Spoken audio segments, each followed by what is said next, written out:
मेरे बैंगनी रसातल में घुसपैठ करने की हिम्मत कौन करता है। बैंगनी ऊर्जा के सागर के भीतर से एक तीखी चीख गूंज उठी।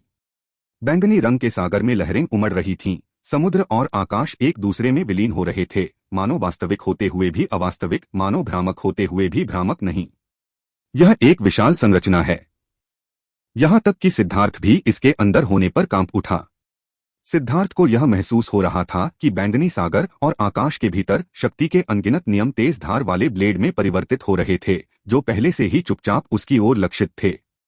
यह पहली बार था जब सिद्धार्थ ने इस तरह की भयावह सरणी देखी थी, जिसने वास्तव में स्वर्ग और पृथ्वी के नियमों और भाग्य की शक्ति को एक साथ मिला दिया था।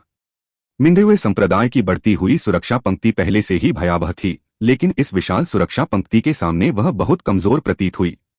दरअसल इस संरचना का संचालन पूरी तरह से गुप्त रूप से किया जाता है और सामान्य विशेषज्ञ इसमें होने वाले परिवर्तनों को बिल्कुल भी महसूस नहीं कर सकते हैं। हालांकि सिद्धार्थ की चेतना बहुत प्रबल थी और उससे कुछ भी छिपा नहीं रह सकता था। इसी कारण सिद्धार्थ ने पहली बार पर्पल ब्लड क्लैन की नींद की भयावह शक्ति को महसूस किया। इसमें कोई आश्चर्य नहीं कि झेंग वेनलॉन के संदेश में उसे सावधान रहने की चेतावनी दी गई थी। यदि पर्पल ब्लड क्लैन उसके प्रति दुर्भावना रखता है तो वह वास्तव में खतरे में होगा।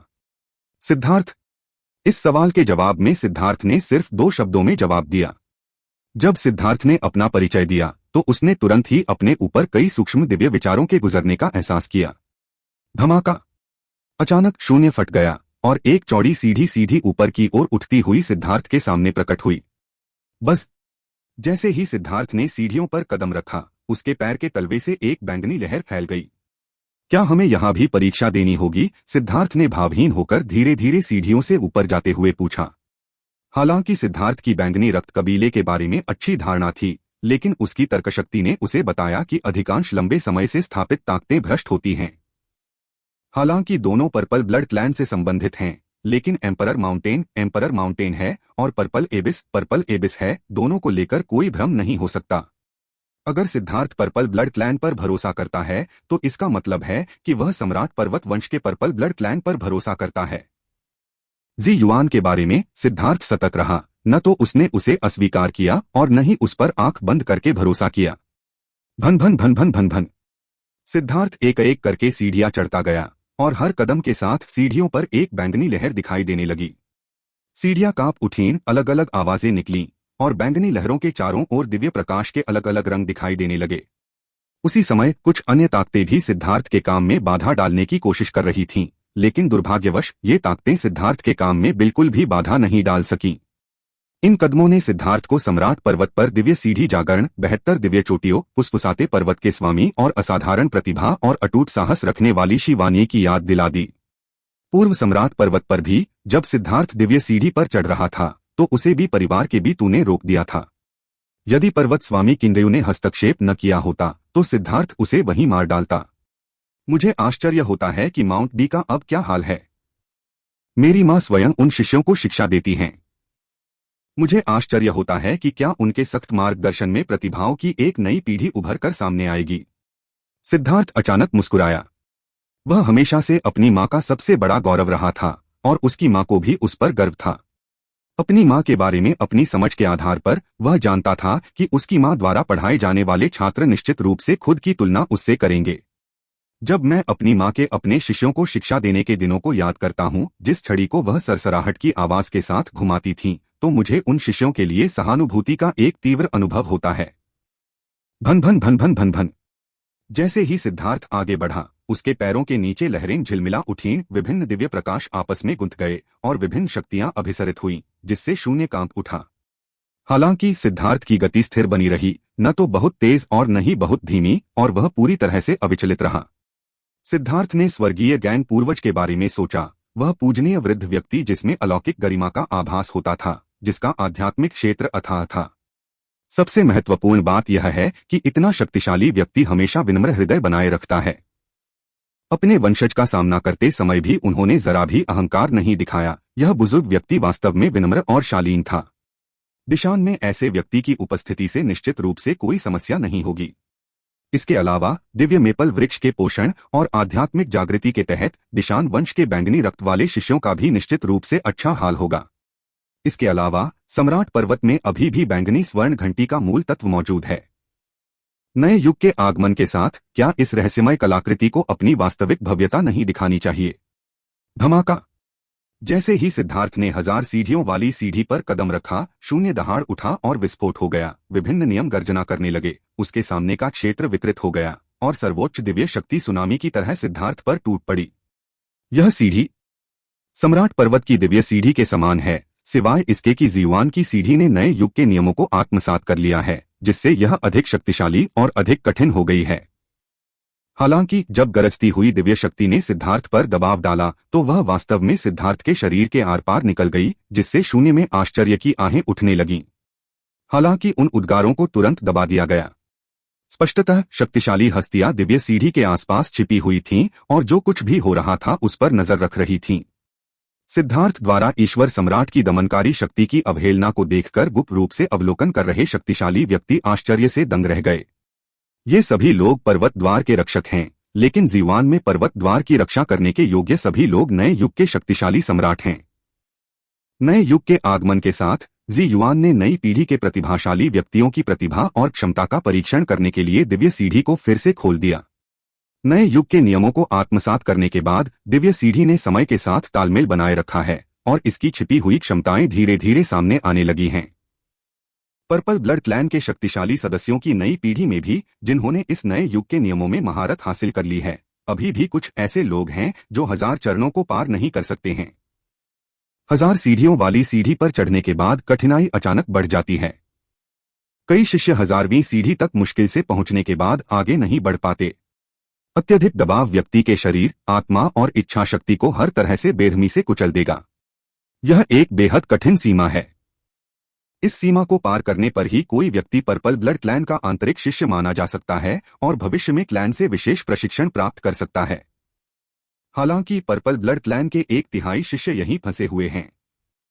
जहां तक सिद्धार्थ के कदमों की बात है, 1000वीं सीढ़ी पर कदम रखने के बाद उसे कुछ भी महसूस नहीं हुआ और वह उसी गति से एक एक कदम करके ऊपर चढ़ता रहा।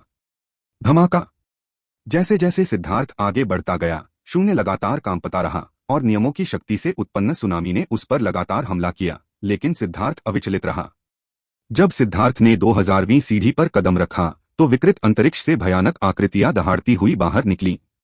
इन आकृतियों में विशालकाय ड्रैगन, प्राचीन फीनिक्स, अराजक राक्षस और रक्तपिपासु दानव शामिल थे, जो सभी दहाड़ते हुए सिद्धार्थ की ओर बढ़ रहे थे। एक पागल राक्षस ने एक विशाल तलवार लहराते हुए सिद्धार्थ पर बेरहमी से वार किया, लेकिन सिद्धार्थ ने खुद का बचाव करने की जहमत नहीं उठाई। पुकारना। विशाल तलवार ने सिद्धार्थ के शरीर पर प्रहार किया, लेकिन वह उसके आर पार निकल गई। उसी क्षण शून्य से एक बार फिर आश्चर्य की सिसकियां गूंज उठीं। यह कैसे संभव है? वह हमला शारीरिक हमला था। ये राक्षस किसी व्यक्ति के शरीर को नष्ट कर सकते हैं और उसकी आत्मा को नुकसान पहुंचा सकते हैं, तो वह उन्हें अनदेखा क्यों कर सकता है? तुरंत जाकर अपने वरिष्ठों को इसकी सूचना दो। किसी को तो कुछ गड़बड़ महसूस हुई। रिपोर्ट करने की कोई जरूरत नहीं है। किसी को भी हिलने डुलने की अनुमति नहीं है और किसी को भी किसी को संदेश भेजने की अनुमति नहीं है। हालांकि जैसे ही ये लोग घबराए हुए थे, उनके दिमाग में एक आवाज गूंज उठी। धमाका। जैसे ही सिद्धार्थ ने 3000 सीढ़ियों पर कदम रखा, शून्य प्रकाश और अंधेरे के बीच झिलमिलाने लगा और नियम तेज धार वाले ब्लेड युद्ध हथौड़ों और जंजीरों में परिवर्तित हो गए, जो अंतहीन हत्या के इरादे से सिद्धार्थ पर निर्दयता से वार कर रहे थे।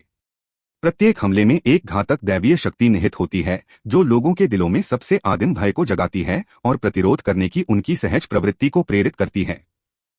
हालांकि सिद्धार्थ अविचलित रहा। ये हमले उसके शरीर से आर पार हो गए, उसे नुकसान पहुंचाने में असमर्थ रहे। यह कैसे संभव है? यहां तक कि सबसे असाधारण प्रतिभाओं को भी इन हमलों का सामना करने के लिए अपनी पूरी ताकत से लड़ना होगा। इस हमले में कुछ लोग गंभीर रूप से घायल हो गए और मौत के कगार पर पहुंच गए।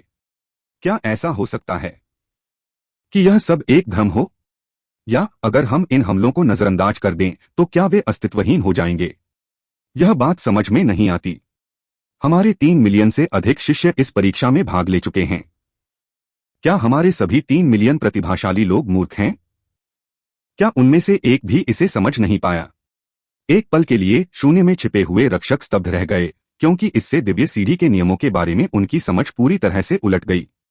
बस जैसे ही सिद्धार्थ ने दिव्य सीढ़ी के 3600वें पायदान पर कदम रखा, शून्य में भीषण कंपन हुई, नियमों की शक्ति गायब हो गई और फिर एक विशाल पर्वत द्वार प्रकट हुआ। धमाका! शून्य कांप उठा, दिव्य प्रकाश चमक उठा और एक विशाल स्क्रॉल धीरे धीरे खुल गया, जिसका सुनहरा प्रकाश सूर्य की तरह ब्रह्मांड को रोशन कर रहा था। यह पर्पल एबिस गोल्डन लिस्ट है। कुछ लोगों ने कहा कि हालांकि कई लोग मानसिक रूप से तैयार थे, फिर भी जब सोने का स्क्रॉल खोला गया तो वे बेहद हैरान रह गए। पर्पल एबिस गोल्डन लिस्ट एक नई क्षमता है जिसे डिवाइन लैडर ने नए युग के आगमन के बाद जागृत किया है। जब कोई व्यक्ति दिव्य सीढ़ी के 3600 चरणों पर चढ़ता है तो सीढ़ी उसकी ताकत, प्रतिभा, क्षमता और ज्ञान का आकलन करेगी। इसके बाद 10 सबसे शक्तिशाली व्यक्तियों के नाम चुने गए और उन्हें पर्पल एबिस की स्वर्ण सूची में दर्ज किया गया। ऐसा कहा जाता है कि जिनके नाम स्वर्ण सूची में दर्ज होते हैं, उन्हें भविष्य में पर्पल एबिस की संपत्ति का एक बड़ा हिस्सा प्राप्त होगा और वे अद्वितीय शक्ति के स्रोत बन जाएंगे। शुरुआत में उस स्तर को पार करने वाले पहले 10 सबसे मजबूत खिलाड़ियों के नाम गोल्डन लिस्ट में दर्ज किए गए थे। हालांकि समय बीतने के साथ साथ किसी और के लीडर बोर्ड से आगे निकलने के बाद कुछ लोगों के नाम लीडर बोर्ड से हट जाते थे। ऐसा कहा जाता है कि समय बीतने के साथ साथ बाद के स्तरों को पास करना और भी कठिन होता जाता है। एक बार जब कोई 3600वें चरण तक पहुंच जाता है तो अनिवार्य रूप से किसी न किसी को पर्पल एबिस गोल्डन रैंकिंग से बाहर कर दिया जाएगा। भन भन भन भन भन भन। पर्पल एबिस गोल्डन लिस्ट खुल गई और सिद्धार्थ ने उस पर 10 नाम देखे। हालांकि चमकती सुनहरी रोशनी के नीचे सिद्धार्थ के कुछ भी स्पष्ट रूप से देखने से पहले ही सुनहरी सूची धीरे धीरे बंद हो गई। सिद्धार्थ दंग रह गया। आखिर हो क्या रहा था? तभी उत्तम वस्त्रों से सजे सैकड़ों पुरुष पर्वत द्वार के सामने प्रकट हुए। यह पता चला है कि दिव्य सीढ़ी के 3600 चरणों पर चढ़ने के लिए शॉर्टकट लेने से आपको पर्पल एबिस गोल्डन लिस्ट में जगह नहीं मिलेगी। कितनी अफसोस की बात है। हम यह देखने के लिए उत्सुक थे कि तियानशेंग में बदलाव की लहर लाने वाले और 9 स्वर्गों में नंबर 1 माने जाने वाले यह व्यक्ति वास्तव में कितने अद्भुत थे। एक हट्टा-कट्टा आदमी चलकर आया, उसने अपना सिर हिलाया और कहा, स्पष्टतः पर्पल ब्लड क्लैन के इन सभी शिष्यों ने सिद्धार्थ के महान नाम के बारे में सुना था। हालांकि उनके लहजे से हवाओं और बादलों को हिलाने और 9 आकाशों में नंबर 1 जैसे शब्दों में तिरस्कार और आक्रोश का संकेत सुनाई देता था। उस आदमी ने सिद्धार्थ को ऊपर से नीचे तक देखा और कहा, तुम सिद्धार्थ हो? दरवाजा खाए ले। सिद्धार्थ ने सीधे तौर पर जवाब नहीं दिया, बल्कि उदासीनता से कहा। पर्पल ब्लड क्लैन ने सिद्धार्थ को निमंत्रण भेजा और सिद्धार्थ ने उसे स्वीकार कर लिया। चूंकि वे उसकी पहचान स्पष्ट रूप से जानते थे, इसलिए सिद्धार्थ ने आगे कुछ भी कहने की जहमत नहीं उठाई। कितना घमंडी! आह! नेता के चेहरे पर उपहास का भाव था और वह सिद्धार्थ के लिए मुश्किलें खड़ी करना चाहता था, लेकिन सिद्धार्थ ने उसे कॉलर से पकड़ लिया। पुकारना! सिद्धार्थ ने उस आदमी को दूर फेंक दिया। बूम! एक कान फाड़ देने वाली आवाज के साथ वह आदमी विशाल पहाड़ी द्वार से टकरा गया, जिसकी गूंज आकाश और पृथ्वी में दूर तक फैल गई। फुफकार! वह आदमी विशालकाय गेट से टकरा गया और उसके मुंह से खून निकल आया। वह बेहोश होकर धीरे धीरे स्टील के गेट से नीचे फिसल गया। मुझे कोई बकवास नहीं सुननी, दरवाजा खोलो, सिद्धार्थ ने शांत भाव से कहा। बैंगनी रक्त वंश के शिष्य स्तब्ध और क्रोधित दोनों थे। सिद्धार्थ ने जिसे बाहर फेंका था वह उनमें सबसे शक्तिशाली था। परिणामस्वरूप वे सिद्धार्थ का विरोध करने में असमर्थ थे। शिष्यों ने मुट्ठी भींच ली, वे हमला करना चाहते थे लेकिन हिम्मत नहीं कर पाए। शिष्यों में से एक ने दांत पीसकर हाथ से एक विशेष मुद्रा बनाई। Click click click. विशाल इस्पात का द्वार धीरे धीरे खुला और भाग्य की एक अपार शक्ति हमारी ओर अग्रसर हुई। सिद्धार्थ ने अपनी आंखें सिकोड़ लीं। मानव जाति की सबसे शक्तिशाली ताकतों में से एक से यही उम्मीद थी, जबकि अन्य ताकतें अभी भी हताशा में अपना भाग्य संजो रही थीं। दूसरी ओर जी युआन का भाग्य उस समय बहुत अच्छा चल रहा था। क्या यही जीजू वंश की नींव थी? सिद्धार्थ धीरे धीरे आगे बढ़ा और द्वार से अंदर चला गया। जैसे ही सिद्धार्थ द्वार के भीतर समा गया, शिष्य ने धीरे से एक मुद्रा बनाई और द्वार बंद हो गया। सीनियर ब्रदर ली, क्या हम उसे ऐसे ही अंदर आने देंगे? दरवाजे के बाहर खड़े एक शिष्य ने विरोध जताया। तो मैं फिर से दरवाजा खोल देता हूं, तुम अंदर जाओ, उसे बाहर खींचो और उसकी पिटाई करो, कैसा रहेगा? सीनियर ब्रदर ली ने चिड़चिड़ाते हुए कहा। शिष्य तुरंत अवाक रह गया और बोलना बंद कर दिया। द्वार से प्रवेश करते ही सिद्धार्थ का ध्यान कब्रों की अंतहीन श्रृंखला पर गया। उन समाधियों को देखकर सिद्धार्थ को अचानक सम्राट पर्वत की चोटी पर अकेले देखे गए दृश्य की याद आ गई। जब स्वर्ग का मार्ग नष्ट हो जाता है तो सभी नियम समाप्त हो जाते हैं। मैं मरना नहीं चाहता, मेरी इच्छा शांत नहीं है, मेरा हृदय दुहक से भारी है। अगले जन्म में मैं आकाश को रक्त के आंसू बहाने दूंगा और दुष्टों का नाश करूंगा। दुष्टों और कपटियों का नाश करो, विशाल आकाश में विचरण करो। मेरी एकाकी आकृति स्वर्ग और पृथ्वी पर स्वतंत्र रूप से विचरण करती है। मुझे जिंगहों के साथ खुलकर घूमने दो। हम दोनों के पाताल लोक में जाने का क्या डर है। पाताल लोक में जाओ, लंबी हवा को जोर से गरजो और पाताल लोक का राजा और भूत सम्राट घुटने टेक कर सुनेंगे। क्रोध, खेद, आक्रोश और शोक से भरे वे शिलालेख सिद्धार्थ के मन में गूंज रहे थे। सिद्धार्थ को यकीन था कि उसने जी युआन का मुख्य द्वार नहीं खोला था। सीढ़ियां और कब्रिस्तान, ये सभी इस बात के संकेत थे कि जीजू कबीले के लोग उसे अपना ही मानते थे। केवल पर्पल ब्लड क्लैन के सदस्य ही इन समाधियों के संपर्क में आने के योग्य हैं, जिनमें से प्रत्येक समाधि उस शहीद का प्रतिनिधित्व करती है जो अराजक युग में शहीद हुआ था। यहाँ स्मारक बनवाने वाले सभी लोग पर्पल ब्लड क्लैन के शीर्ष विशेषज्ञ हैं। समाधियां साफ सुथरी हैं और उन पर अनगिनत चढ़ावे रखे हुए हैं। इससे पता चलता है कि पर्पल ब्लड क्लैन के शक्तिशाली सदस्य अक्सर उनकी पूजा करने लगते हैं, और पर्पल ब्लड क्लैन ने न तो अपने नायकों को भुलाया है और न ही अपनी नफरत को। सिद्धार्थ ने हल्की सी मुस्कान दी। उस व्यक्ति की उकसाहट से उसे तुरंत राहत मिली और वह जीवान के उच्च अधिकारियों के इरादों को समझ गया। दूसरे शब्दों में कहें तो उसके पास वह सब कुछ है जो दूसरों के पास है, और वह सब कुछ कर सकता है जो दूसरे कर सकते हैं। इसी प्रकार वह बिना किसी भेदभाव या पक्षपात के वही करता है जो अन्य लोग करते हैं। कब्रिस्तान से होते हुए सड़क के अंत तक पहुंचने पर एक द्वार प्रकट हुआ। बस जब सिद्धार्थ ने टेलीपोर्टेशन पोर्टल में कदम रखा तो अंतरिक्ष विकृत हो गया और सिद्धार्थ एक विशाल चौक पर प्रकट हुआ। इस समय चौक में एक बैंगनी रंग का घेरा घूम रहा था, जिसके भीतर अनगिनत शिष्य पालथी मारकर बैठे हुए थे। बैंगनी ऊर्जा का एक विशाल विस्तार तैरते हुए अजगर की तरह असंख्य शिष्यों के बीच घूम रहा था। उस बैंगनी ऊर्जा को देखकर सिद्धार्थ की आंखें सिकुड़ गईं। हे भगवान, यहाँ की चीज भी साकार हो गई है। बड़े भाई सिद्धार्थ, बहुत समय हो गया। जैसे ही सिद्धार्थ भाग्य के ड्रैगन को देखकर चौंक गया, उसके बगल में एक परिचित आवाज सुनाई दी। वानी, तुम हो। सिद्धार्थ की आंखें चमक उठीं और वह सुखद आश्चर्य से भर उठा। उसने यहाँ शिवानी से मिलने की उम्मीद नहीं की थी। इतने लंबे समय के बाद भी शिवानी अपनी कोमल विशेषताओं, चमकदार आंखों और सफेद दांतों के साथ पहले की तरह ही खूबसूरत दिखती हैं। हालांकि इस समय वह अधिक संयमित और शांत थीं। कभी तेजतर्रार और चतुर रही वह महिला अब म्यान में रखी तलवार की तरह एक सेनापति का रूप धारण किए खड़ी थीं। बड़े भाई सिद्धार्थ का अपनी छोटी बहन को याद रखना कितना अच्छा लगा। वान यी सचमुच बहुत खुश है। जिया वान यी को बहुत खुशी हुई कि सिद्धार्थ ने उसे याद किया। यद्यपि शिवानी को सम्राट पर्वत में एक अद्वितीय प्रतिभा के धनी के रूप में माना जाता था, और यहाँ तक कि उन्हें किंग्यू पर्वत के पर्वत स्वामी द्वारा एक शिष्य के रूप में स्वीकार किया गया था, जिन्होंने व्यक्तिगत रूप से उनका पालन पोषण किया था, फिर भी वह बेहद प्रतिभाशाली रहीं। हालांकि उनके दिल में हमेशा एक ऐसा व्यक्ति था जिसकी वे बेहद प्रशंसा करती थीं, और वह व्यक्ति सिद्धार्थ थे।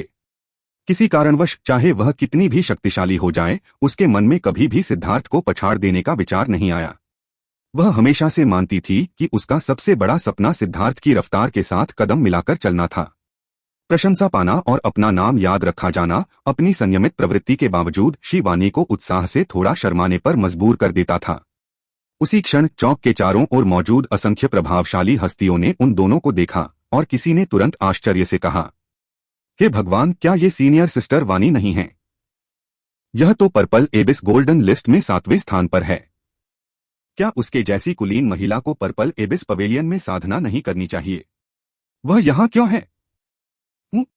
वो काले कपड़े वाला आदमी कौन है? सीनियर सिस्टर वानी उससे बातें और हंसी क्यों कर रही हैं, और वो उसे किस तरह देख रही हैं? चौक के केंद्र में भव्य संरचना के भीतर अनगिनत शिष्य भाग्य की शक्ति की सहायता से साधना कर रहे थे। उस विशाल संरचना के बाहर अनगिनत शिष्य कतार में खड़े थे, अंदर मौजूद शिष्यों के साधना समाप्त करने का इंतजार कर रहे थे, ताकि उनकी बारी आने पर वे भी संरचना के भीतर साधना करने के लिए प्रवेश कर सकें। यह समझना महत्वपूर्ण है कि इस समूह के भीतर रहकर अभ्यास करने का अवसर अत्यंत मूल्यवान है, इसलिए बहुत से लोग बाहर से अवलोकन करने और दूसरों से कुछ सीखने की संभावना तलाशने के लिए पहले से ही कतार में लग जाते हैं।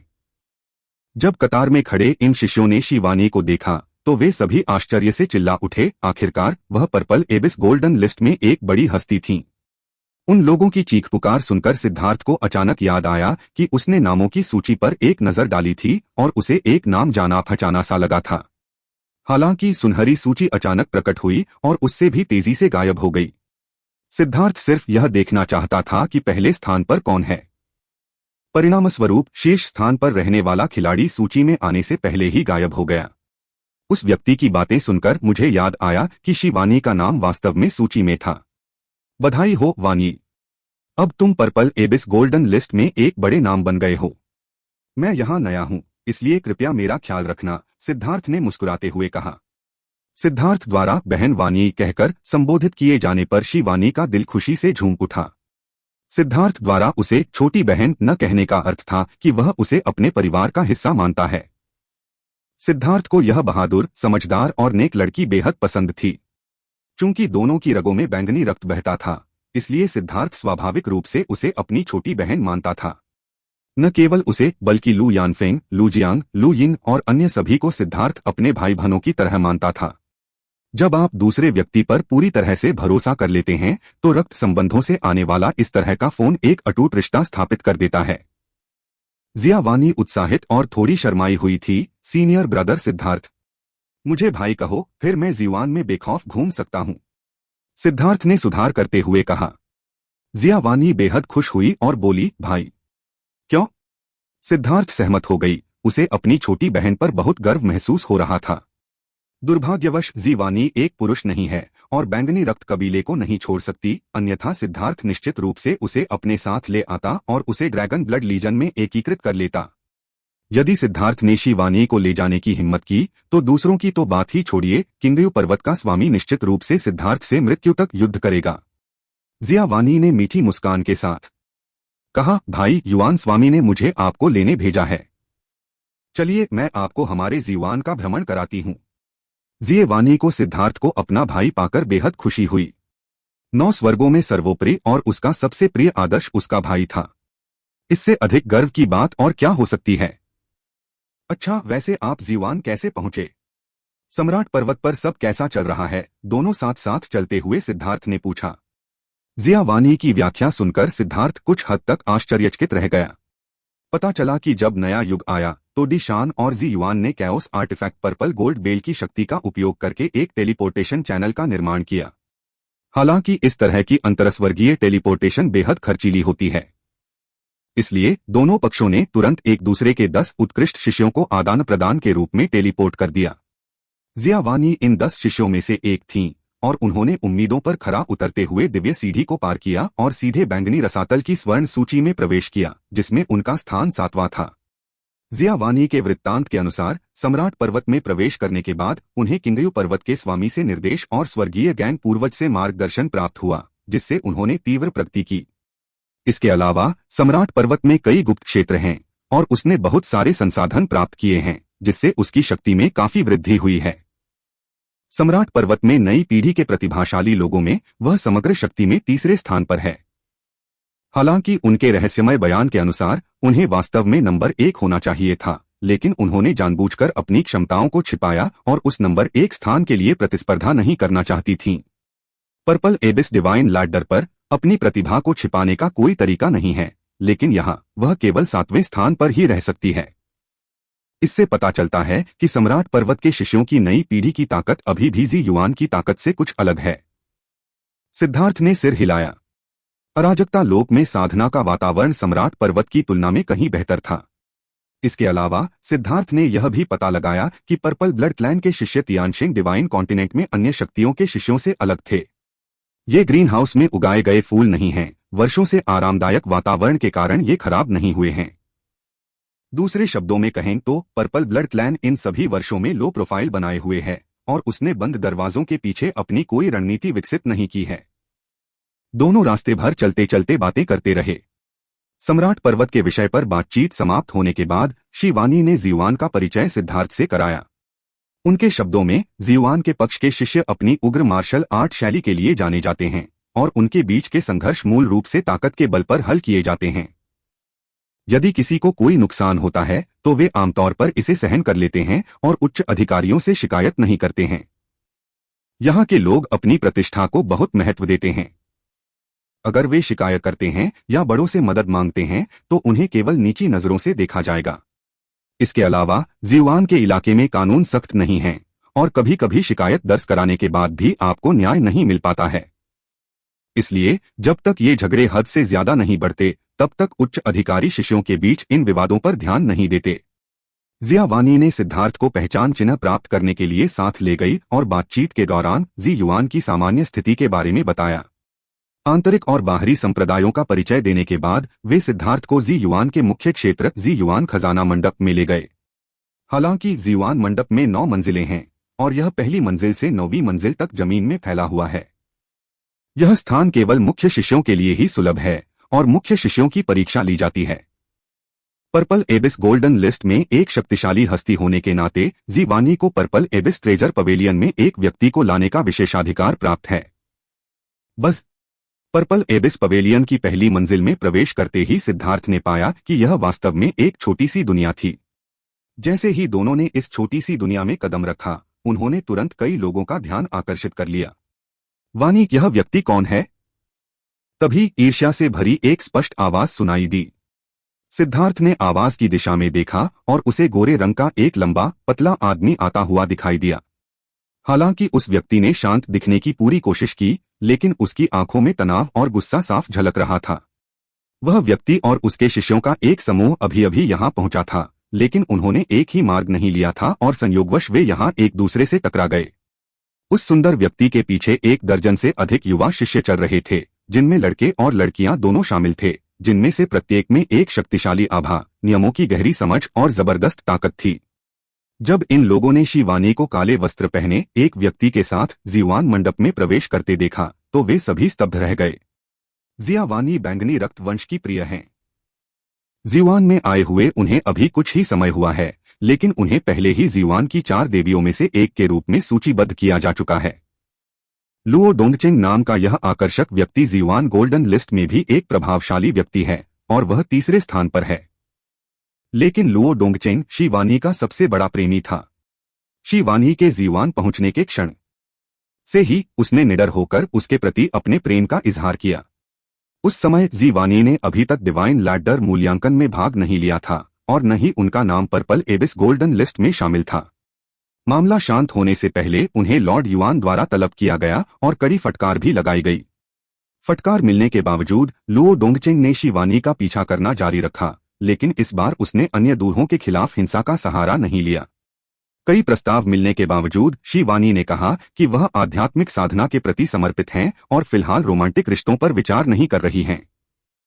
फिर भी इससे उन दूल्हों का उत्साह कम नहीं हुआ, खासकर लुओ डोंगचेंग का, जिसने अपनी शान दिखाने का कोई भी मौका नहीं छोड़ा।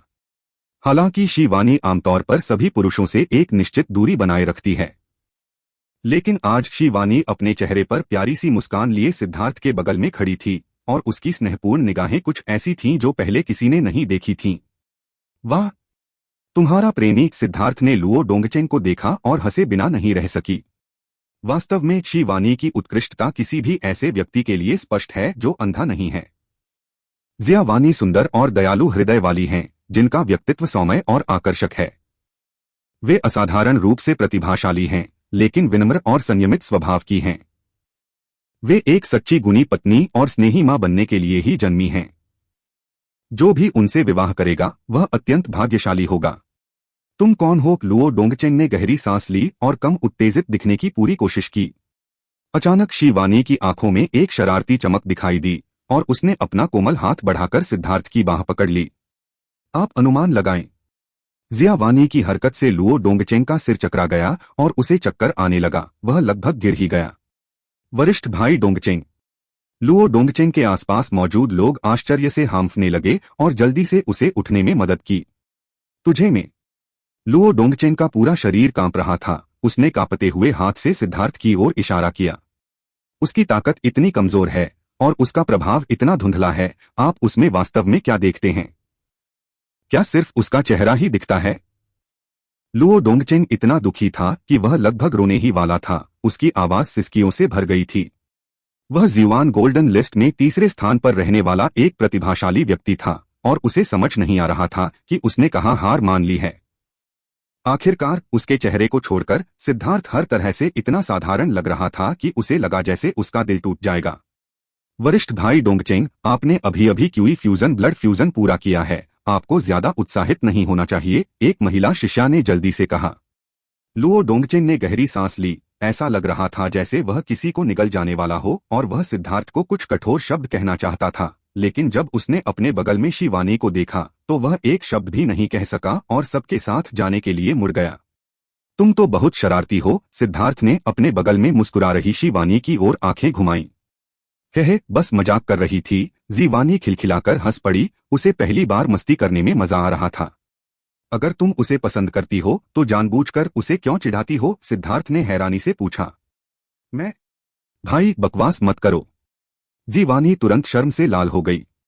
जब कोई आपको पसंद करता है तो उसकी आंखों में दिखने वाले भाव को आप छिपा नहीं सकते, सिद्धार्थ ने सिर हिलाते हुए कहा। सिद्धार्थ कौन है? वो डेटिंग की दुनिया का माहिर खिलाड़ी है, वो यह कैसे नहीं देख पाया कि शिवानी भी लुओ डोंगचेन को पसंद करती है। अगर शिवानी को लुओ डोंगचेन पसंद नहीं होता तो वह केवल ठंडे चेहरे के साथ उससे दूरी बनाए रखती, वह उसे इस तरह कभी नहीं चिढ़ाती। लुओ डोंगचेन एक सरल स्वभाव का बच्चा होने के कारण मुख्य बात को बिल्कुल भी नहीं समझ पाया। लुओ डोंगचेन वास्तव में शिवानी के प्रति ईमानदार था। वह मूल रूप से सिद्धार्थ से कठोर शब्दों में बात करना चाहता था और उसके हाव भाव से ऐसा लग रहा था कि वह सिद्धार्थ से आमने सामने की लड़ाई लड़ना चाहता है। लेकिन अंत में सिद्धार्थ जीवानी को शर्मिंदा नहीं करना चाहता था।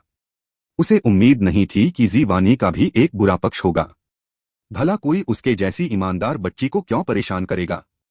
वास्तव में एक महिला के दिल को समझना कठिन है, अच्छे लोगों के भी बुरे इरादे हो सकते हैं। उसके आसपास इतनी सारी महिलाएं हैं, उसे थोड़ा चिढ़ाने में क्या बुराई है। मेरे भावी पति को मेरे प्रति समर्पित होना चाहिए, यदि वह ऐसा नहीं कर सकता तो वह मेरे साथ संबंध बनाने के योग्य नहीं है। चलते और बातें करते समय जियावानी ने सिद्धार्थ का हाथ पकड़ रखा था। तो बात कुछ ऐसी है। जीवानी की सौम्य और आकर्षक सूरत देखकर धोखा मत खाइए, उसके अपने सिद्धांत हैं। सिद्धार्थ ने मेंग क्यूई और चू याओ के बारे में सोचा और उसके दिल में दर्द की एक लहर दौड़ गई। कोई भी महिला ऐसा ही महसूस करती। वे सभी स्वर्ग की कृपापात्र पुत्रियां थीं, फिर भी उनमें से किसी ने भी सिद्धार्थ को अपने कष्टों के बारे में नहीं बताया। यहां तक कि ईर्ष्या के प्रति सबसे अधिक संवेदनशील तांग वानेर को भी अपनी कड़वाहट को दबाना पड़ा।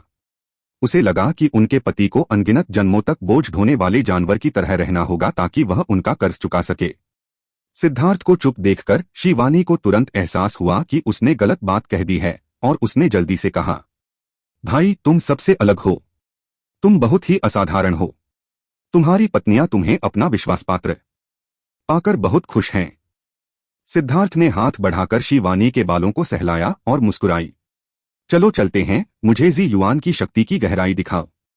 सिद्धार्थ के स्नेहपूर्ण भावों को महसूस करते हुए शिवानी की आंखों में आंसू भर आए।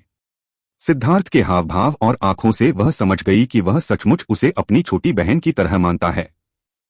ऐसा लगता है कि चाहे वह कितनी भी गलतियां कर ले, उसका भाई उससे कभी नहीं डरेगा और वह हमेशा उसकी रक्षा के लिए मौजूद रहेगा। भाई चलो, मैं तुम्हें एक शानदार जगह ले चलता हूँ। जियावानी ने उत्साह से सिद्धार्थ का हाथ पकड़ा और आगे बढ़ी। एक प्राचीन द्वार से गुजरते हुए एक चौक पर पहुंची। चौक में एक विशाल पत्थर का स्मारक खड़ा है जो बादलों तक पहुंचता है और रहस्यमय प्रतीकों से ढका हुआ है। पत्थर पर लिखे अक्षर लगातार कांप रहे थे और बीच बीच में पवित्र प्रकाश चमक रहा था। पत्थर की शिला के चारों ओर मौजूद कई शिष्य लगातार पुकार रहे थे, कुछ प्रशंसा कर रहे थे तो कुछ खेद व्यक्त कर रहे थे। यह क्या है? सिद्धार्थ ने पूछा। जियावानी हंसते हुए बोली, ये तो शाही मार्ग का मार्गदर्शक शिलालेख है। हाँ हाँ, देखते हैं ये तुम्हें किस तरह का मार्गदर्शन देता है भाई। चलो कतार में लग चलते हैं। हे भगवान, ये तो परिवानी है। जब जियावानी प्रकट हुई तो भीड़ में सन्नाटा छा गया।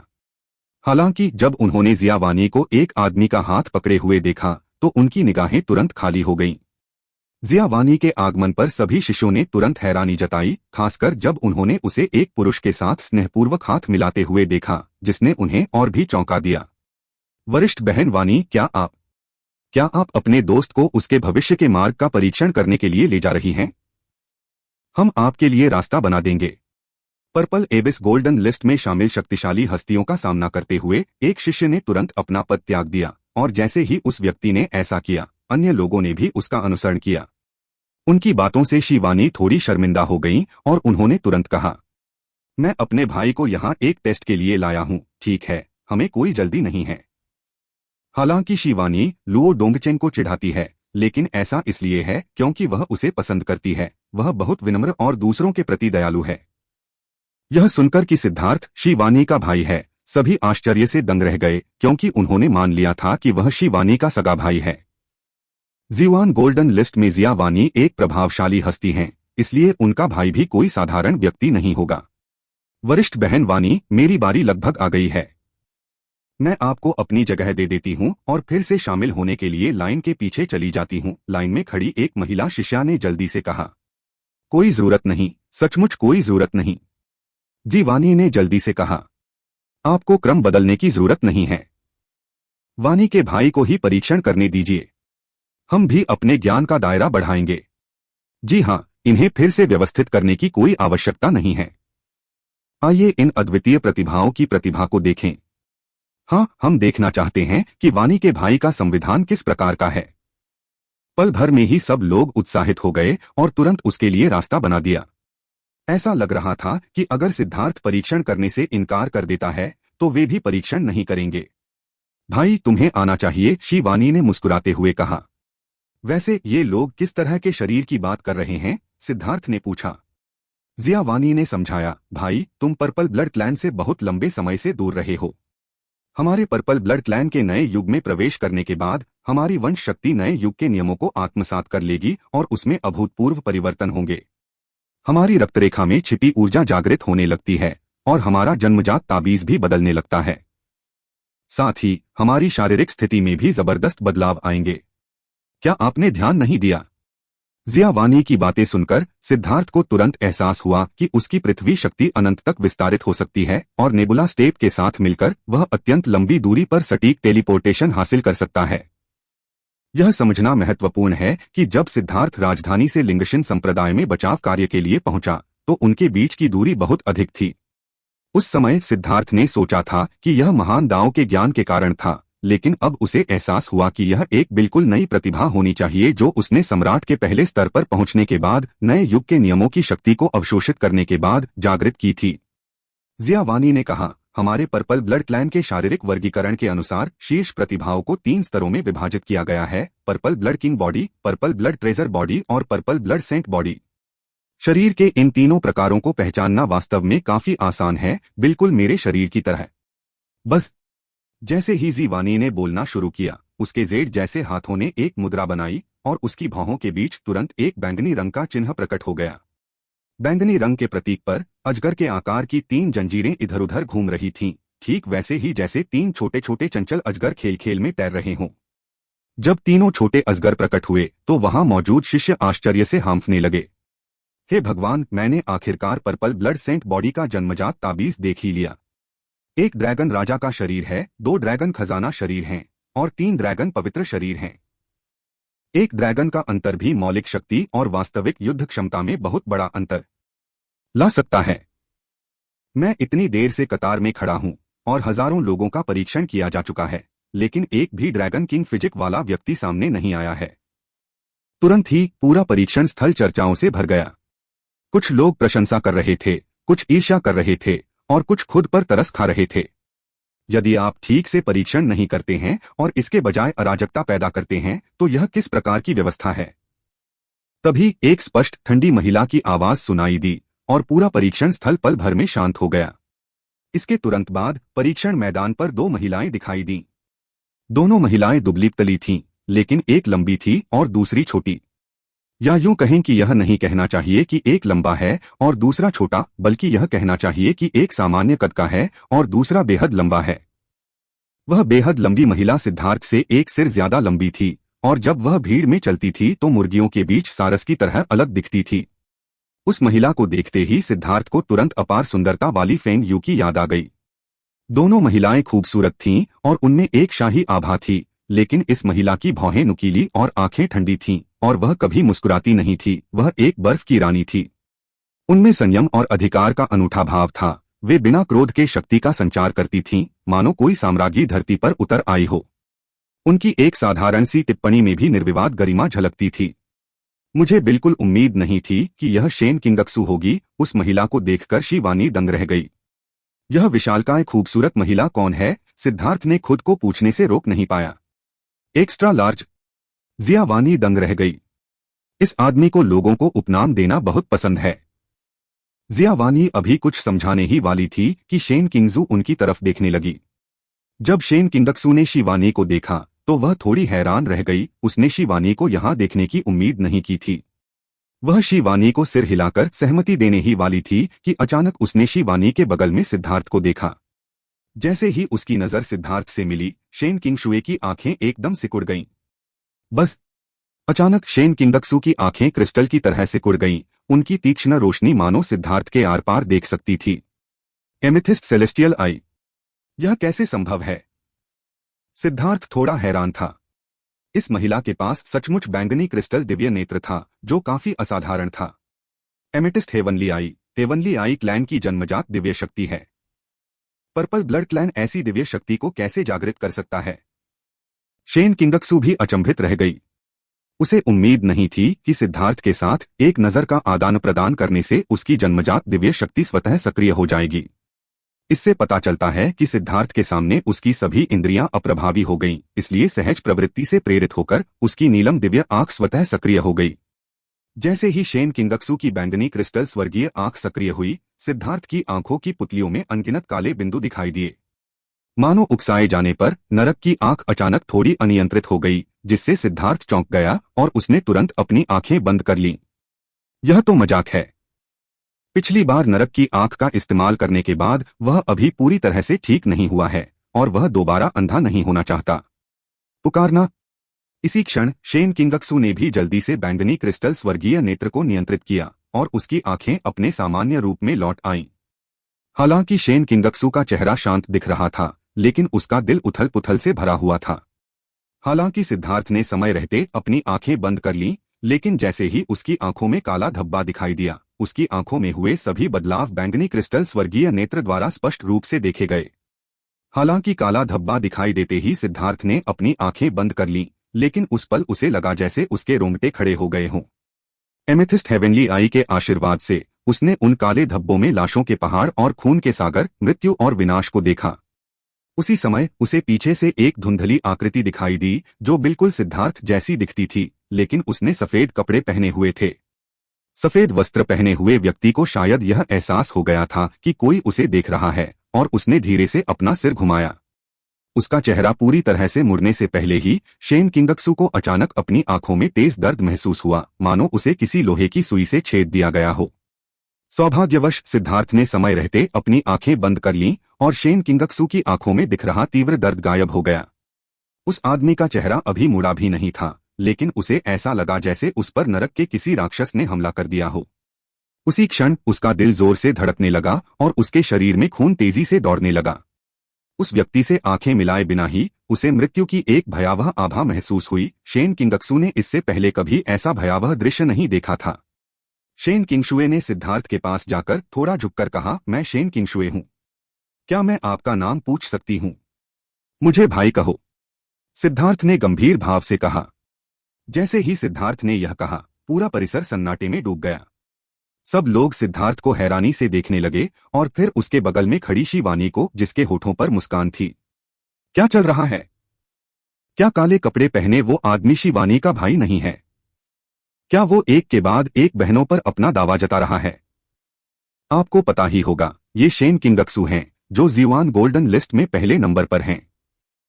शेन किंगक्सू भी एक पल के लिए स्तब्ध रह गई, फिर भौहें चढ़ाकर बोली, तुम मेरी उम्र की नहीं हो।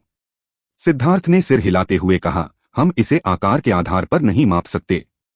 शेन किंगक्सू ने सिद्धार्थ की ओर देखते हुए कहा, उम्र के हिसाब से तो तुम मुझसे भी छोटे हो। शेन किंगशुए के पास बैंगनी क्रिस्टल दिव्य नेत्र है, जो उसे भ्रमों को भेदने और स्वर्ग और पृथ्वी के सार को प्रत्यक्ष रूप से अनुभव करने की शक्ति देता है। हालांकि वह सिद्धार्थ की उम्र का सटीक अनुमान नहीं लगा सकती, लेकिन उसे यकीन है कि सिद्धार्थ उससे छोटा है। भाई, तुम फिर से शरारत कर रहे हो, शिवानी ने मुस्कुराते हुए कहा। सिद्धार्थ भी मुस्कुराया। शेन किंगशुए बाहर से तो सख्त दिखती थी, लेकिन दिल से बहुत गर्मजोशी वाली थी। जब वह उससे मजाक करता था तो वह गुस्सा नहीं होती थी। इस बर्फ की रानी की निर्ममता एक जन्मजात व्यक्तित्व की विशेषता है, न कि कोई ऐसी चीज जो वह जानबूझकर अहंकारपूर्ण व्यवहार के रूप में करती है। यह देखकर कि शेन किंगक्सू ने उसे भाई कहकर पुकारने से इनकार कर दिया, सिद्धार्थ ने शेन किंगक्सू के बगल में बैठी महिला की ओर देखा। लड़की की उम्र 17 या 18 वर्ष लग रही थी। वह सुंदर और प्यारी थी। उसकी बड़ी बड़ी आंखें उत्सुकता से सिद्धार्थ को देख रही थीं। उसकी आंखों में हल्के बैंगनी रंग के ड्रैगन के पैटर्न उभरते हुए प्रतीत हो रहे थे। उसकी निगाहें शुद्ध और गहरी थीं। हालांकि उस महिला के सुंदर चेहरे पर एक ऐसा दुख झलक रहा था जो उसकी उम्र के अनुरूप नहीं था। भले ही उसने इसे छिपाने की कोशिश की, लेकिन उसकी आंखों की गहराई से यह महसूस किया जा सकता था कि वह पीड़ा से जूझ रही थी। सिद्धार्थ ने उस महिला से कहा, मुझे भाई कहना यूं ही नहीं है। वह महिला असमंजस में दिखी और शेन किंगक्सू की ओर देखने लगी, लेकिन शेन किंगक्सू उदासीन बनी रही और उसने कोई प्रतिक्रिया नहीं दिखाई। यह देखकर कि शेन किंगक्सू ने न तो सहमति जताई और न ही आपत्ति, महिला ने सिद्धार्थ की ओर मुड़कर धीरे से कहा, बड़ा भाई है, अच्छी बच्ची, इधर आओ, ये तुम्हारे भाई का तोहफा है। सिद्धार्थ ने महिला को इशारा किया। वह महिला चलकर पास आई और सिद्धार्थ ने अपनी एक उंगली आगे बढ़ाई, जिसकी नोक पर बैंगनी रंग की खून की एक बूंद दिखाई दी। वह महिला खून की बूंद को खाली निगाहों से देखती रही। उसे समझ नहीं आ रहा था कि वह क्या है, लेकिन शेन किंगक्सू की आंखें अचानक सिकुड़ गईं। हिलो मत। सिद्धार्थ ने धीरे से अपनी उंगली से महिला के माथे को छुआ। बस। जब खून की एक बूंद महिला के माथे पर गिरी तो उसकी आंखों में बना बैंगनी रंग का ड्रैगन पैटर्न तुरंत जीवंत हो उठा। धमाका। वह महिला बैंगनी रंग के दिव्य प्रकाश की एक लहर से घिरी हुई थी। उसके पीछे दो विशालकाय बैंगनी ड्रैगन प्रेत नृत्य कर रहे थे। उनकी विशाल ड्रैगन शक्ति पूरे आकाश में फैल रही थी। जैसे ही अजगर आसमान में उड़ा, पूरी दुनिया कांप उठी और पवित्र कानूनों की शक्ति एक साथ एकत्रित हो गई। वहां मौजूद पर्पल ब्लड क्लैन के सभी शिष्य कानून की पवित्र शक्ति से घिर गए और उनकी वंश की शक्ति उस पवित्र शक्ति से तुरंत प्रज्वलित हो गई। मेरी छोटी बहन का दिव्य ड्रैगन पवित्र शरीर जागृत हो गया है। शेन किंगक्सू पूरी तरह से स्तब्ध रह गई। उस महिला का नाम शेन मेंगक्सू था, जो उसकी सौतेली बहन थी। उसके जन्म के समय आकाश में दो अजगरों के चक्कर लगाने की एक विचित्र घटना प्रकट हुई। बाद में यह पाया गया कि उनमें स्वर्गीय ड्रैगन पवित्र शरीर की क्षमता है, लेकिन इस स्वर्गीय ड्रैगन पवित्र शरीर को जागृत करना अत्यंत कठिन है। यदि किसी के पास पवित्र शरीर है लेकिन वह उसे जागृत नहीं कर सकता, तो वह एक साधारण व्यक्ति से भिन्न नहीं होगा। इसके अलावा दिव्य ड्रैगन पवित्र शरीर को बचपन में जागृत करना सबसे आसान है। जैसे जैसे व्यक्ति की उम्र बढ़ती है और उसकी साधना का स्तर बढ़ता है, वैसे वैसे जागृति की कठिनाई भी बढ़ती जाती है।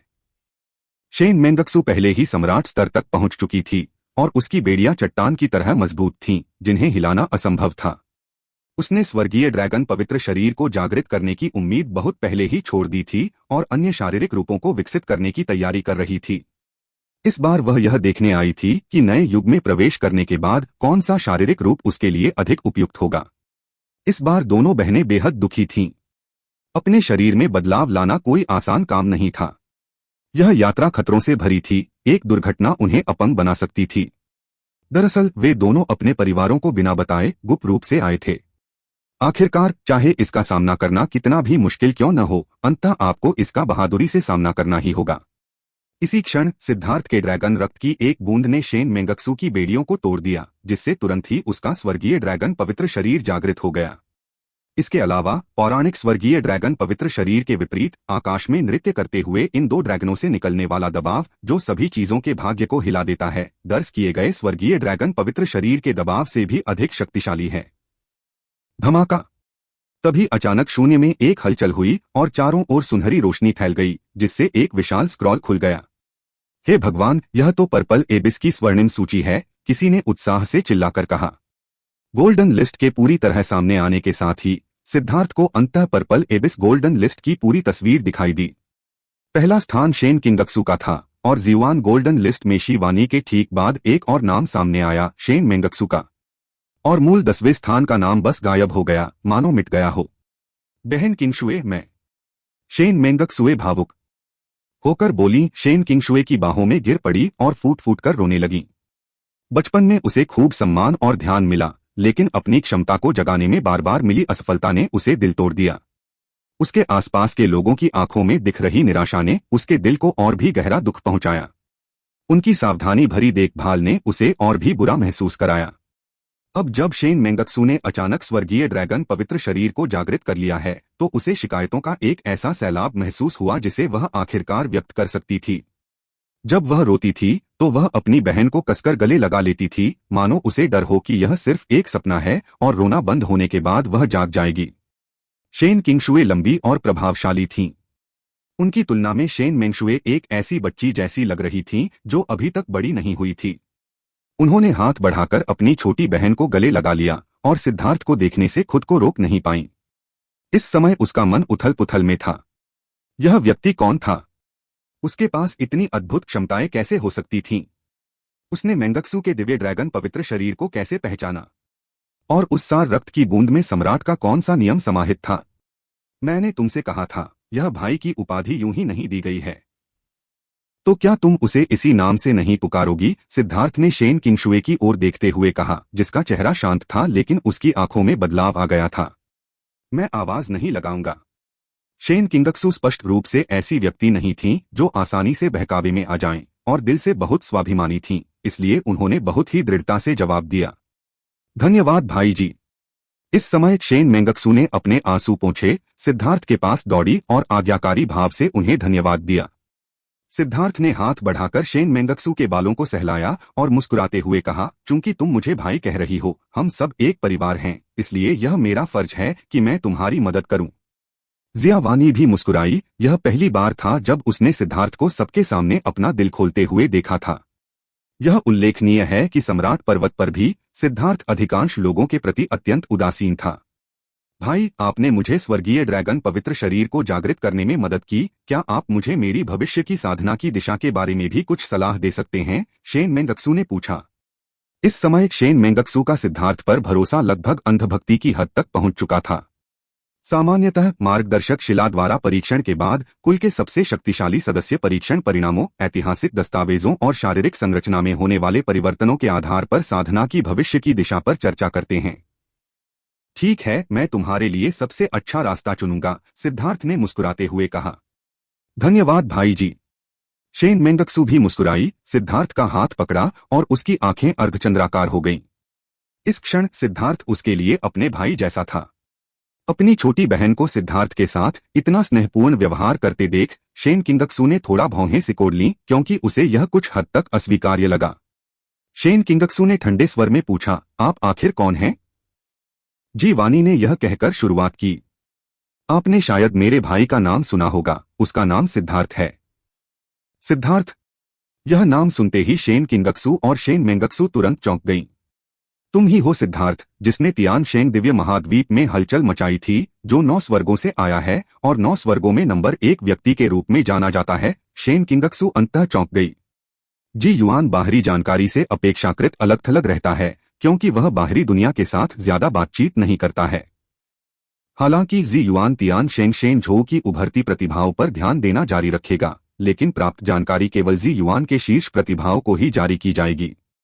इस तरह पर्पल एबिस के भीतर मौजूद प्रतिभाशाली लोगों को यह संदेश दिया जाता है कि वे दुनिया में किसी को भी कम न समझें। इसी बीच यह खबर फैल गई कि सिद्धार्थ तियानशेंग शेंझो में प्रवेश कर चुका है, विभिन्न प्रतिभाशाली लोगों को परास्त कर चुका है, वाइन गॉड पैलेस में प्रवेश कर चुका है, टी सेंट के डोजो का दौरा कर चुका है, बुक सेक्ट की आंतरिक शक्ति का उपयोग करके पेंटिंग सेक्ट को परास्त कर चुका है और अपनी व्यक्तिगत शक्ति का उपयोग करके किन सेक्ट में घुसपैठ कर चुका है, हेवनली डेमन किन का सामना कर चुका है और अपने विश्वासपात्र को बचा चुका है। सिद्धार्थ की प्रसिद्धि इतनी अधिक थी कि उसने तियानशेंग दिव्य महाद्वीप के अनगिनत प्रतिभाशाली लोगों को भी पीछे छोड़ दिया। जीवान के शीर्ष प्रतिभाशाली लोगों में से कोई भी सिद्धार्थ के नाम से अनजान नहीं था। हालांकि आम शिष्यों की बाहरी जानकारी तक ज्यादा पहुंच नहीं होती है, इसलिए जब सिद्धार्थ ने संप्रदाय में प्रवेश किया तो कुछ लोगों को अविश्वास हुआ और उन्हें लगा कि सिद्धार्थ धोखा दे रहा है। भाई सिद्धार्थ, चूंकि आप हमारे बैंगनी रक्तवंश के सदस्य हैं, तो आप अभी जी युआन क्यों आए? शेन मेंगक्सू ने यह पूछे बिना नहीं रह सकी। यह उल्लेखनीय है कि जब उन्हें पता चला कि सिद्धार्थ के पास बैंगनी रक्त है, तो बैंगनी रक्त कबीले के अनगिनत प्रतिभाशाली लोगों ने जल्द से जल्द उससे मिलने की आशा की। शायद वे हमारे जीवान को गंभीरता से नहीं लेते, शेन किंगजू ने शांत भाव से कहा। यह लड़की सिद्धार्थ को जरा भी सम्मान नहीं दिलाती। लड़की, तुम जो कह रही हो वो कुछ ज्यादा ही है। मैं तियानशिंग शेंझो में किन संप्रदाय से जान की बाजी लगाकर लड़ने आया हूं, और मैं जीवान को फंसाना नहीं चाहता, सिद्धार्थ ने खुद को बोलते हुए मजबूर किया। तुम जन्म से ही बैंगनी रक्त वाले हो, और बैंगनी रसातल तुम्हारा घर है। हम सब तुम्हारे भाई बहन हैं। तुम ऐसा क्यों कह रहे हो कि हम इसमें शामिल हैं? शेन मेंगक्सू ने हैरानी से पूछा। शेन मेंगक्सू की बातों ने सिद्धार्थ को और भी शर्मिंदा कर दिया। आखिरकार उसने कई बार उदासीनता का सामना किया था, और सिद्धार्थ के लिए बिना किसी संकोच के अपना उत्साह बनाए रखना मुश्किल था। आखिरकार पर्पल ब्लड ब्रांच और एम्परर माउंटेन दोनों ही अप्रिय अनुभवों से भरे हुए थे। सिद्धार्थ के हाथ उसके कबीले के लोगों के खून से सने हुए थे, तो वह कैसे विश्वास कर सकता था कि पर्पल एबिस में स्थित पर्पल ब्लड क्लैन वास्तव में उसे परिवार की तरह मानेगा। हाँ, मेंगक्सू सही कह रही है। यह मेरी गलती है। मुझे देर हो गई। आप सभी से माफी मांगता हूं, सिद्धार्थ ने कहा। शेन मेंगक्सू मुस्कुराई और बोली, हम सब एक परिवार हैं, हम नाराज नहीं होंगे, लेकिन लॉर्ड युआन बहुत उग्र हैं। मेंगक्सू, तुम्हें लॉर्ड युआन के बारे में उनकी पीठ पीछे बात करने की इजाजत नहीं है। शेन किंगक्सू ने अपनी छोटी बहन को घूरते हुए उसे अपनी बकवास जारी रखने से रोक दिया। तब शेन मेंगक्सू को एहसास हुआ कि उसने गलत बात कह दी है, और उसने तुरंत कहा, भाई सिद्धार्थ, आप भी परीक्षा के लिए यहाँ आए हैं, है ना? चलिए साथ चलते हैं। वैसे भाई सिद्धार्थ, क्या आपने भी दिव्य सीढ़ी की परीक्षा दी थी? आपने सभी 3600 सीढ़ियां चढ़ ली होंगी, है ना? तो फिर आप पर्पल एबिस गोल्डन लिस्ट में क्यों नहीं आ पाए? मेरी यात्रा पूरी हो गई है और सफल उम्मीदवारों की सूची आ गई है, लेकिन मेरा नाम उसमें नहीं है। शायद मैं उतना मजबूत नहीं हूं, सिद्धार्थ हंसते हुए बोला। शेन मेंगक्सू को तुरंत शर्मिंदगी महसूस हुई और उसने जल्दी से कहा, कोई बात नहीं, चलो इसे आजमा कर देखते हैं। दरअसल शेन मेंगक्सू को सवाल पूछते ही पछतावा हुआ। क्या यह जानबूझकर किसी के मुंह पर तमाचा मारने जैसा नहीं था? वह पर्पल एबिस गोल्डन लिस्ट में भी जगह नहीं बना पाया। क्या इसका मतलब यह नहीं है कि सिद्धार्थ का तथाकथित 9 स्वर्गों में नंबर 1 व्यक्ति होना सिर्फ एक खोखला खिताब है? सिद्धार्थ को शर्मिंदगी महसूस होने के डर से शेन मेंगक्सू ने जल्दी से उसे मार्गदर्शक पत्थर की ओर खींच लिया। मार्गदर्शक स्मारक के सामने पहुंचते ही विधि की एक विशाल शक्ति उसकी ओर अग्रसर हुई, और सिद्धार्थ ने उससे निकलने वाली अनगिनत प्रकार की विधि शक्तियों को महसूस किया। उस दिव्य शिला पर असंख्य दिव्य प्रतीक, जो सब कुछ समाहित करते हुए विश्व की समस्त शक्ति को अपने अंदर समाहित करते प्रतीत होते थे। भाई सिद्धार्थ, मुझे पहले जाने दो। शेन मेंगक्सू पत्थर की शिला के पास आई, धीरे से अपना हाथ बढ़ाया और उसे शिला पर रख दिया। बस पत्थर की शिला पर दिव्य प्रतीक ऐसे चमक उठे मानो वे जीवित हो उठे हों, और शेन मेंगक्सू के हाथ से होते हुए उसके शरीर में प्रवाहित होने लगे। धमाका! स्वर्गीय ड्रैगन बॉडी सक्रिय हो गई, और उसके पीछे 2 ड्रैगनों की प्रेत छवियां प्रकट हुईं, जिनकी पवित्र चमक ने पूरे चौक को रोशन कर दिया। इसके तुरंत बाद दिव्य शिला पर मंत्रों का प्रवाह होने लगा, और उन मंत्रों से बनी 3 श्रृंखलाएं 2 ड्रैगन की ओर कुंडलित होकर बढ़ने लगीं। जैसे ही तीनों जंजीरें आपस में उलझीं, वहां मौजूद लोग, हालांकि कुछ हद तक तैयार थे, फिर भी गहरे सदमे में थे। जैसे ही तीनों जंजीरें प्रकट हुईं, पूरे संसार में फैली दिव्य आभा धीरे धीरे कम होने लगी और उसका रिसाव बंद हो गया। उसी क्षण शेन मेंगक्सू की आभा और भी अधिक शक्तिशाली हो गई। जियावानी ने समझाया, तीनों श्रृंखलाएं 3 मूलों का प्रतिनिधित्व करती हैं, जिसे मूल शक्ति के 3 गुना बढ़ने के रूप में भी समझा जा सकता है, और प्रत्येक क्रमिक उन्नति इस आधार से दोगुनी हो जाएगी। इसलिए केवल मूल तत्वों पर विचार करते हुए भी सम्राट स्तर के अंत तक शाही शरीर, खजाना शरीर और संत शरीर के बीच अंतर अत्यंत स्पष्ट हो जाएगा। तीनों शारीरिक संरचनाओं के बीच अन्य अंतरों को एक तरफ रखते हुए पवित्र शरीर अकेले ही मौलिक शक्ति के मामले में कीमती शरीर को आसानी से पराजित कर सकता है। एक अनमोल शरीर आसानी से एक शाही शरीर को भी कमजोर कर सकता है। नश्वर शरीरों की तो बात ही छोड़िए। हालांकि उन्हें पूरी तरह से बाहर नहीं किया जा सकता है, लेकिन अंतर केवल बढ़ेगा, और जब तक उन्हें असाधारण भाग्य का साथ नहीं मिलता, तब तक कड़ी मेहनत से उस अंतर को पाटना बहुत मुश्किल होगा। धमाका! तीनों जंजीरें अब भी चमक रही थीं, और उनमें अनगिनत दिव्य प्रतीक समाहित किए जा रहे थे, जिससे उनका रंग और भी गहरा होता जा रहा था। जियावानी ने आगे कहा, 3 जंजीरें 3 गुना नियंत्रण का भी प्रतिनिधित्व करती हैं, जिससे युद्ध शक्ति और भी मजबूत हो जाती है। तीनों जंजीरों का रंग बदल रहा है, जो मार्गदर्शक शिला है और मेंगक्सू की वंशानुगत क्षमता के आधार पर उसके 3 सबसे शक्तिशाली नियमों की खोज कर रही है। मेंगशुए की जंजीरों का रंग पहले ही तय हो चुका है, सियान, लाल और पीला। इसके अलावा रंग बहुत शुद्ध और अशुद्धियों से रहित हैं। सियान लकड़ी के नियम का प्रतिनिधित्व करता है, लाल अग्नि के नियम का और पीला पृथ्वी के नियम का। हालांकि इन 3 नियमों में से केवल एक को ही प्राथमिक नियम के रूप में चुना जा सकता है और अन्य 2 को खेती के लिए द्वितीयक नियमों के रूप में चुना जा सकता है। भाई सिद्धार्थ, आपके विचार से मुझे अपनी मुख्य साधना पद्धति के रूप में कौन सा नियम चुनना चाहिए? शेन मेंगक्सू ने इस समय पूछा। शेन किंगक्सू किनारे खड़ी होकर देख रही थी, बोलने में हिचकिचा रही थी। तर्कसंगत रूप से इतने बड़े मामले की सूचना दी जानी चाहिए और पवित्र शरीर के साधकों के भविष्य के बारे में रसातल के स्वामी को ही सलाह देनी चाहिए। हालांकि शेन मेंगक्सू को सिद्धार्थ पर बहुत भरोसा था, इसलिए वह सिद्धार्थ की राय भी सुनना चाहती थी। सिद्धार्थ ने कहा, लकड़ी आग पैदा कर सकती है, आग धरती पैदा कर सकती है और लकड़ी धरती पर विजय भी प्राप्त कर सकती है। 2 सृजन और 1 विजय के साथ चुनाव करने की कोई आवश्यकता नहीं है। बेशक हमें लकड़ी ही चुननी चाहिए, लेकिन लकड़ी का नियम उतना शक्तिशाली नहीं है। क्या इसे अपनी मुख्य साधना बनाना थोड़ा अनुचित नहीं है? शेन किंगशू ने तुरंत आपत्ति जताई। शेन किंगक्सू के अनुसार अग्नि के नियम को चुनने से सबसे अधिक लाभ प्राप्त होगा। मजबूत नहीं? तुम्हें किसने बताया? सिद्धार्थ ने होंठ सिकोड़े। ऐसा इसलिए है क्योंकि तुमने ताकतवरों को नहीं देखा है। अगर आप कभी लियू रुयान और चू याओ से मिले हैं तो आप जानते होंगे कि लकड़ी के प्रकार का विशेषज्ञ कितना डरावना हो सकता है। तो मैं लकड़ी के नियम को चुनता हूं। शेन मेंगक्सू मुस्कुराई और झटपट हाथ की मुद्राएं बना लीं। शेन किंगक्सू के चेहरे के भाव बदल गए, लेकिन इसे रोकना बहुत देर हो चुकी थी। बस 2 ड्रैगन के प्रेत पर सियान रंग की श्रृंखला अचानक तेजी से चमक उठी, जबकि अन्य 2 श्रृंखलाएं स्पष्ट रूप से मंद पड़ गईं। इसका अर्थ यह है कि अब से तीनों नियमों की प्राथमिक और द्वितीयक शक्तियां निर्धारित हो चुकी हैं और इन्हें अब बदला नहीं जा सकता। मेंगक्सू, तुम इतनी लापरवाह कैसे हो सकती हो? शेन किंगक्सू का चेहरा एकदम ठंडा पड़ गया। उसने पहले कभी अपनी बहन को इतनी सख्ती से नहीं फटकारा था, लेकिन इस बार वह सचमुच गुस्से में थी। यह उसके भविष्य से जुड़ा एक महत्वपूर्ण घटनाक्रम है। वह इतना मनमाना निर्णय कैसे ले सकती है? कम से कम उसे यह निर्णय लेने से पहले लॉर्ड युआन से इस बारे में चर्चा कर लेनी चाहिए थी। शेन मेंगक्सू अपनी बहन के गुस्से से तुरंत डर गई और सिद्धार्थ के पीछे छिप गई। उसकी आंखों से लगभग आंसू बहने लगे थे। अरे अरे अरे, लोगों को डराओ मत! सिद्धार्थ झट से शेन मेंगक्सू के सामने आ गया। मेरे रास्ते से हट जाओ! शेन किंगक्सू दहाड़ उठी और उसने सिद्धार्थ पर अपना हाथ पटक दिया। लगता है अगर मैंने आज तुम्हें अपनी क्षमता नहीं दिखाई तो तुम मुझे आज्ञाकारी रूप से भाई नहीं कहोगे। सिद्धार्थ ने आह भरी। पुकारना! सिद्धार्थ ने अपना बड़ा हाथ खोला और हथेली से प्रहार किया। बूम! एक जोरदार धमाके और हवा के तेज झोंके के साथ शेन किंगक्सू वास्तव में हथेली के प्रहार से दूर जा गिरी। Boom boom boom!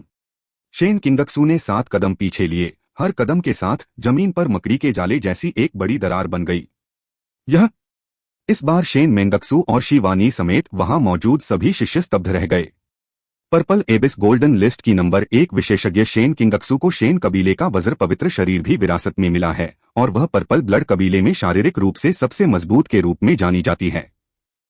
अपने बैंगनी रक्त को प्रवाहित किए बिना भी उसकी हथेली का एक ही प्रहार पहाड़ों को चकनाचूर करने और चोटियों को नष्ट करने की शक्ति रखता है। हथेलियों की टक्कर के बावजूद सिद्धार्थ अविचलित रहा, जबकि शेन किंगक्सू हवा में उड़ गई। हालांकि शेन किंगक्सू ने न तो अपना बैंगनी रक्त प्रवाहित किया और न ही अपने पवित्र शरीर का आह्वान किया, लेकिन सिद्धार्थ ने भी ऐसा नहीं किया। जियावानी को सिद्धार्थ पर पूरा भरोसा था। उसे विश्वास था कि सिद्धार्थ निश्चित रूप से शेन किंगजू से अधिक शक्तिशाली है। हालांकि किसी को भी यह उम्मीद नहीं थी कि सिद्धार्थ इतना शक्तिशाली होगा, और जैसे ही उसने कोई कदम उठाया उसने शेन किंगक्सू को भारी नुकसान पहुंचाया। हथेली के प्रहार के बाद शेन किंगक्सू की आंखों में मौजूद क्रोध आश्चर्य और अविश्वास में बदल गया। अपनी ताकत को सबसे अच्छी तरह वही जानती है। हालांकि उसने अभी थोड़ा संयम बरता, लेकिन सिद्धार्थ का हमला भी सहज था। तुम बलवान हो, आओ और मुझसे लड़ो। शेन किंगक्सू ने ठंडी चीख मारी और अपना हाथ हिलाया, जिससे बैंगनी ऊर्जा का एक विशाल क्षेत्र ज्वालामुखी की तरह फट पड़ा। बहन, यह मेरा अपना फैसला है। मैं तुम्हें भाई सिद्धार्थ को परेशान नहीं करने दूंगी। शेन मेंगक्सू भी गुस्से में थी और सिद्धार्थ को बचाने के लिए पीछे की ओर झुक गई।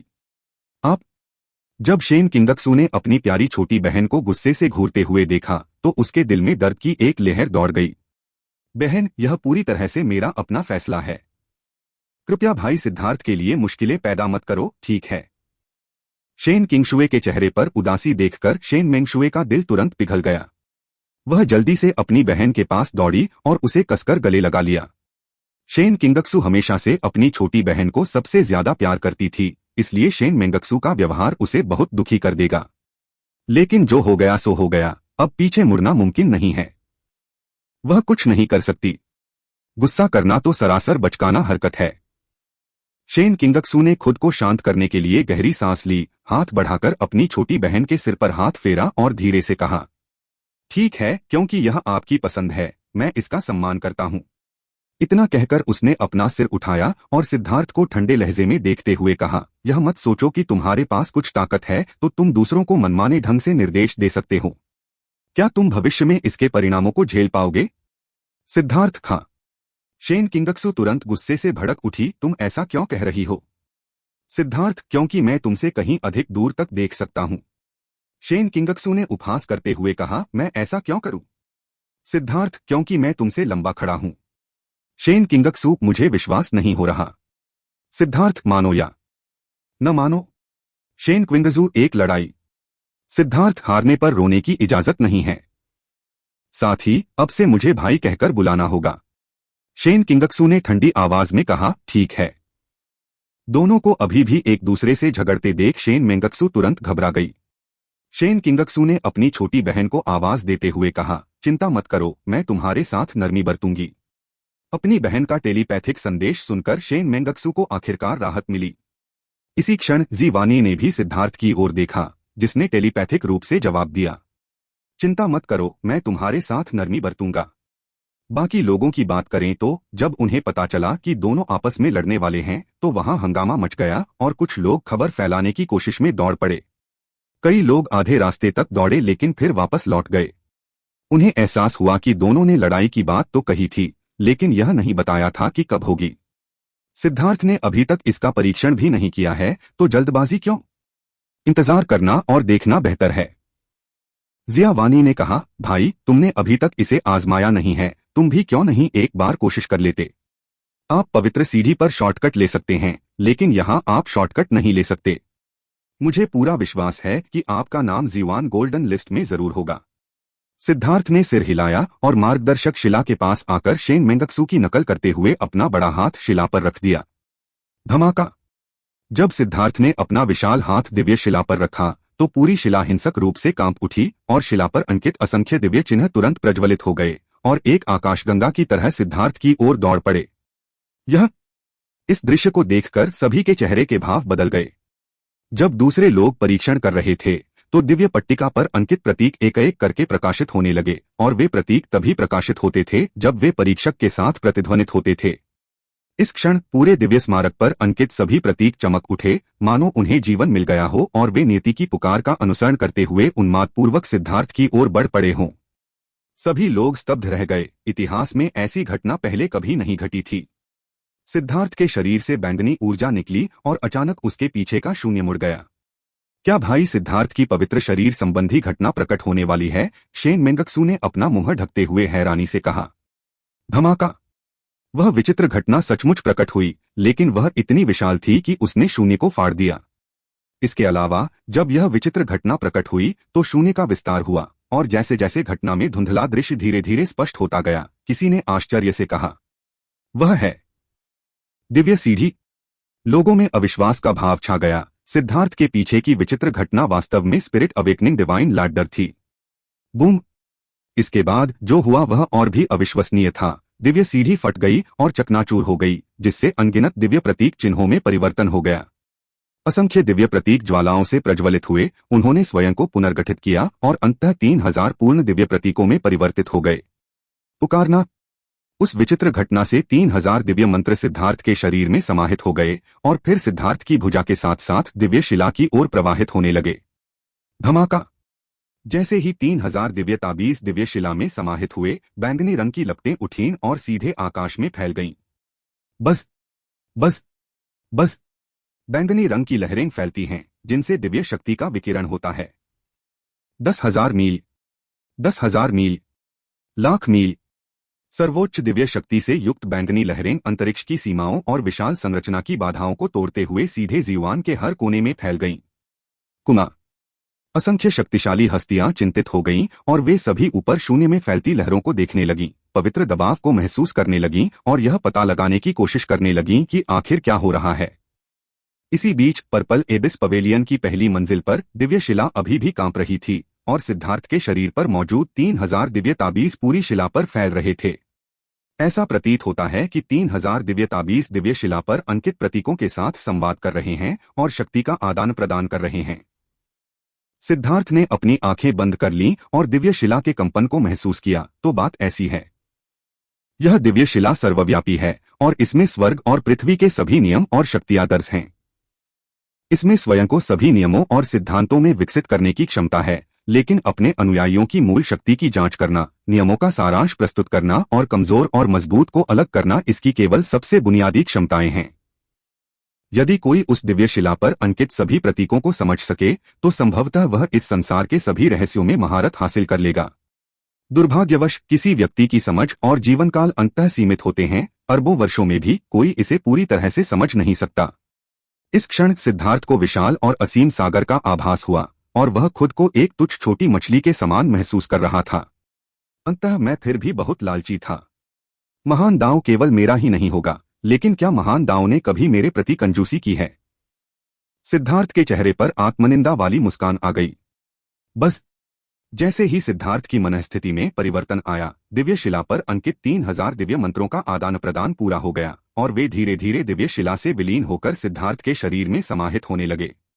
बूम! अचानक सिद्धार्थ के पीछे एक विशाल ताओवादी ताबीज प्रकट हुआ। जब दिव्य प्रतीक प्रकट हुआ तो सभी लोग अचंभित रह गए। उन्होंने पहले कभी ऐसी घटना नहीं देखी थी। बस फिर एक श्रृंखला प्रकट हुई और जीवानी और अन्य लोगों के दिलों में सिहरन दौड़ गई। सिद्धार्थ का जन्मजात नियम अंततः प्रकट हो गया था। भन भन भन भन भन भन। अनुच्छेद 2, अनुच्छेद 3, अनुच्छेद 4। जब ताबीज के चारों ओर 3000 जंजीरें लपेटी गईं तो लोग विस्मय से भर गए। बूम!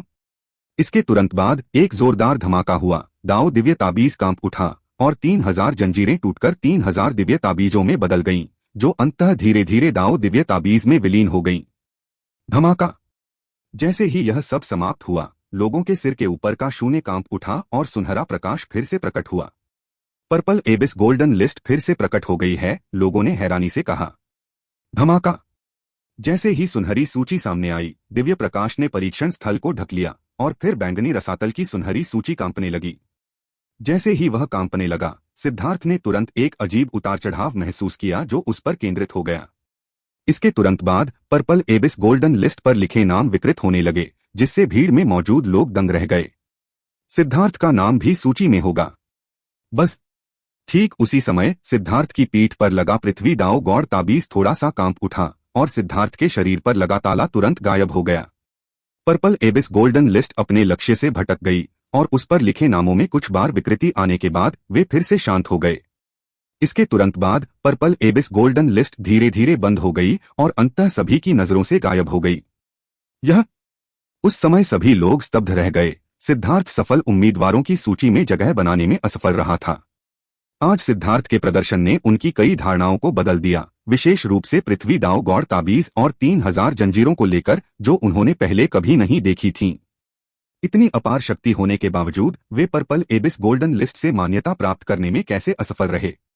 या फिर क्या यह सच है कि सिद्धार्थ, हालांकि शक्तिशाली है, पर्पल एबिस गोल्डन लिस्ट के मूल्यांकन मानदंडों को पूरा नहीं करता है? सिद्धार्थ शांत रहा और चुपचाप पृथ्वी दाओ दिव्य ताबीज में हो रहे परिवर्तनों को महसूस करता रहा। तभी सिद्धार्थ को एहसास हुआ कि जी युआन के 3600 कदमों का असाधारण महत्व था। अब उसका हर कदम कानूनों की परीक्षा है और मार्गदर्शक स्तंभ के समक्ष उसका सारांश प्रस्तुत किया जाता है। दिव्य स्मारक की विचित्र घटना 3000 महान दाओ दिव्य प्रतीकों में परिवर्तित हो गई, जिससे 3000 श्रृंखलाएं बन गईं। हालांकि इन 3000 श्रृंखलाओं को पृथ्वी दाओ दिव्य प्रतीक द्वारा तोड़ दिया गया। यह सब सिद्धार्थ द्वारा नियोजित नहीं था, बल्कि यह अपने आप विकसित हो रहा था और सिद्धार्थ ने इसमें किसी भी तरह का हस्तक्षेप नहीं किया। यदि जीवानी का कथन सत्य है और 3000 श्रृंखलाएं सफलतापूर्वक संघनित हो जाती हैं, तो बैंगनी रक्त पर सिद्धार्थ का नियंत्रण एक अकल्पनीय स्तर तक पहुंच जाएगा। सच कहें तो उसका नियंत्रण शिवानी की तुलना में कम से कम 1000 गुना अधिक है। हालांकि अगर ऐसा है तो इसका यह भी मतलब है कि सिद्धार्थ की उन्नति की कठिनाई 1000 गुना अधिक है। इसके अच्छे और बुरे दोनों पहलू हैं। पृथ्वी ताबीज ने 3000 जंजीरों को तोड़ दिया, जिसका अर्थ है कि इसमें कोई प्रवर्धन नहीं होगा, लेकिन साथ ही इस पर कोई प्रतिबंध भी नहीं होगा। कुन का मार्ग सदाचारी होना और सब कुछ सहन करना है। मैं इसका उपयोग कर सकता हूं, लेकिन इस पर मेरा अधिकार नहीं है। मुझे इससे आसक्त क्यों होना चाहिए? सिद्धार्थ मुस्कुराया। जब पृथ्वी दाओ दिव्य ताबीज ने 3000 मंत्रों को अवशोषित किया, तो सिद्धार्थ को इसके बारे में एक नई समझ प्राप्त हुई। अब जब आपने पृथ्वी के मार्ग में महारत हासिल कर ली है, तो प्राथमिक या द्वितीयक साधना मार्ग चुनने की क्या जरूरत है? यह तो संकीर्ण सोच होगी। क्यों चुनना? मुझे तो सब कुछ चाहिए। पुकारना। जब सिद्धार्थ अपनी तन्मयता से जागा, तो उसने राहत की एक लंबी सांस ली। इस बार लाभ बहुत अधिक था। भाई सिद्धार्थ, उदास मत हो। सिद्धार्थ को आंखें खोलते देख शेन मेंगक्सू तुरंत आगे बढ़कर उसे सांत्वना देने लगी। सिद्धार्थ अचंभित रह गई। मैं दुखी क्यों हूं? शेन मेंगक्सू स्पष्ट रूप से भोली थी और बिना सोचे समझे पूछ बैठी, क्या आपको इस बात का दुख नहीं है कि आप पर्पल एबिस गोल्डन लिस्ट में शामिल नहीं हो पाई? सिद्धार्थ मुस्कुराई। क्या आप जानते हैं कि जिस नाम से पुकारा जा सकता है वह स्थायी नाम नहीं होता? शेन मेंगक्सू ने हैरानी से पूछा। मुझे पता है, लेकिन इसका पर्पल एबिस गोल्डन लिस्ट से क्या लेना देना है? बिल्कुल इसका संबंध है। शाही परीक्षा उत्तीर्ण करना महज एक उपाधि है। यह एक पेड़ की तरह है। आप इसे दर्जनों नाम दे सकते हैं, लेकिन पेड़ तो पेड़ ही होता है। सिर्फ इसलिए कि आपने इसे फूल का नाम दे दिया, इसका मतलब यह नहीं है कि यह खिल जाएगा। किसी बुरे व्यक्ति को कोई लेबल लगाने से वह अच्छा नहीं बन जाएगा, और किसी अच्छे व्यक्ति को कोई लेबल लगाने से वह बुरा नहीं बन जाएगा। यदि पर्पल एबिस गोल्डन लिस्ट हमारे सभी पर्पल एबिस शिष्यों को नामांकित कर दे, तो क्या अचानक सभी अद्वितीय प्रतिभा के धनी बन जाएंगे? सिद्धार्थ ने छोटी बच्ची के सिर पर हाथ फेरा और आगे कहा, सिर्फ नाम या लेबल की वजह से किसी बात में उलझ जाना थोड़ी बेवकूफी होगी। कुछ लोगों को औसत दर्जे का होने पर बेकार कहा जाता है, लेकिन प्रसिद्धि हासिल करने पर उन्हें प्रतिभाशाली कहा जाता है। नाम तय नहीं है, तो इससे क्या फर्क पड़ता है कि आपका नाम सूची में है या नहीं? भले ही आपका नाम सूची में आ जाए, लेकिन हो सकता है कि एक दिन आप सफल न हो पाएं, और भले ही आपका नाम सूची में न आए, लेकिन हो सकता है कि आप किसी दिन सफल हो जाएं। सिद्धार्थ के शब्द वहां मौजूद सभी शिष्यों के लिए एक कोमल हवा के झोंके के समान थे। उनके गर्मजोशी भरे शब्द सीधे उनके दिलों में उतर गए और उनकी आत्मा के सबसे कोमल हिस्से में असीम आशा का संचार किया। शेन मेंगक्सू ने धीरे से कहा, भाई सिद्धार्थ, आप बहुत दयालु हैं। अगर मैं आपसे पहले मिली होती तो शायद मुझे इतने सालों तक इतना कष्ट न सहना पड़ता और मैं सबको अपने बारे में चिंता करने पर मजबूर न करती। महज कुछ शब्दों में सिद्धार्थ ने अपने अतीत के आंतरिक संघर्ष को सुलझा लिया, जिससे उसे यह अफसोस हुआ कि वह प्रसिद्धि के बंधन में फंसी हुई थी। सिद्धार्थ को प्रसिद्धि की बिल्कुल भी परवाह नहीं है, इसलिए चाहे अच्छी प्रतिष्ठा हो या बुरी प्रतिष्ठा, वह जैसा है वैसा ही रहेगा और वह कभी नहीं बदला है। भाई, फसल कैसी रही? शिवानी ने चिंता से पूछा।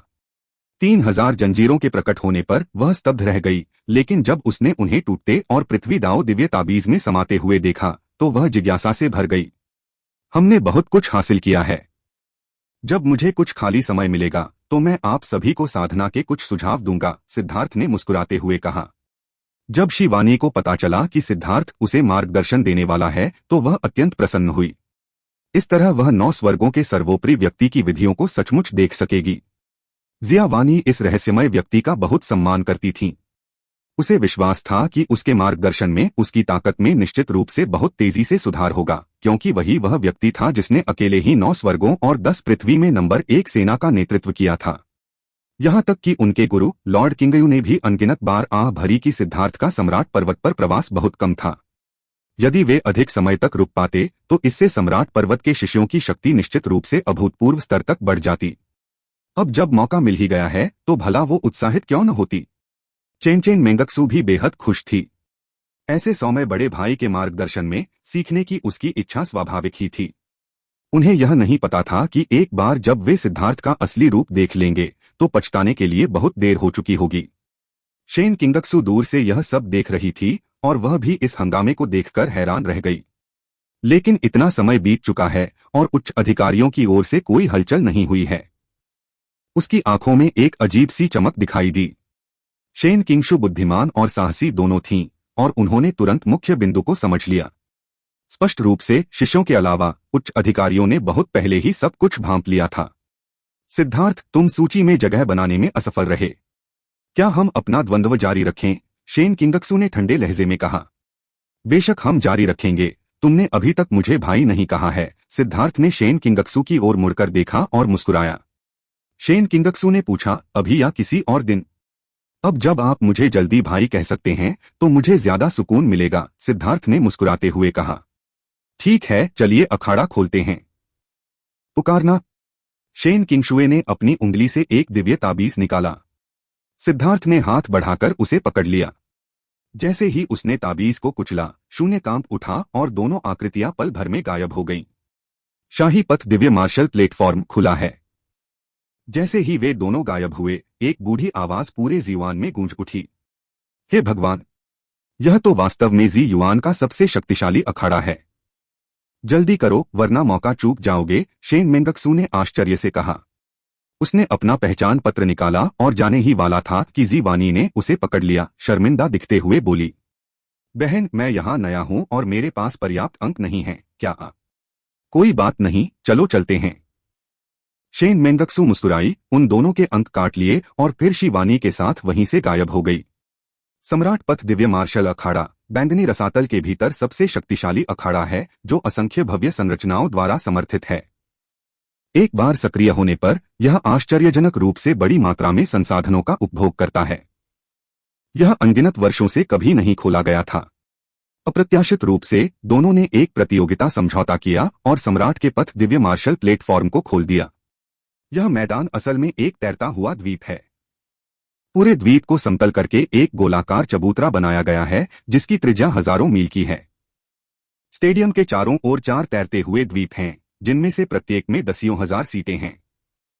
कुछ ही पल बीते थे और सीटें लगभग भर चुकी थीं। अगर शेन मेंगक्सू ने जल्दी कार्रवाई न की होती तो उसे आगे की सीट नहीं मिल पाती। यहां लड़ाई देखने के लिए पॉइंट्स की आवश्यकता होती है, खासकर आगे की पंक्ति में बैठे लोगों के लिए जहां पॉइंट्स की खपत बहुत अधिक होती है और आम शिष्य इसे वहन नहीं कर सकते।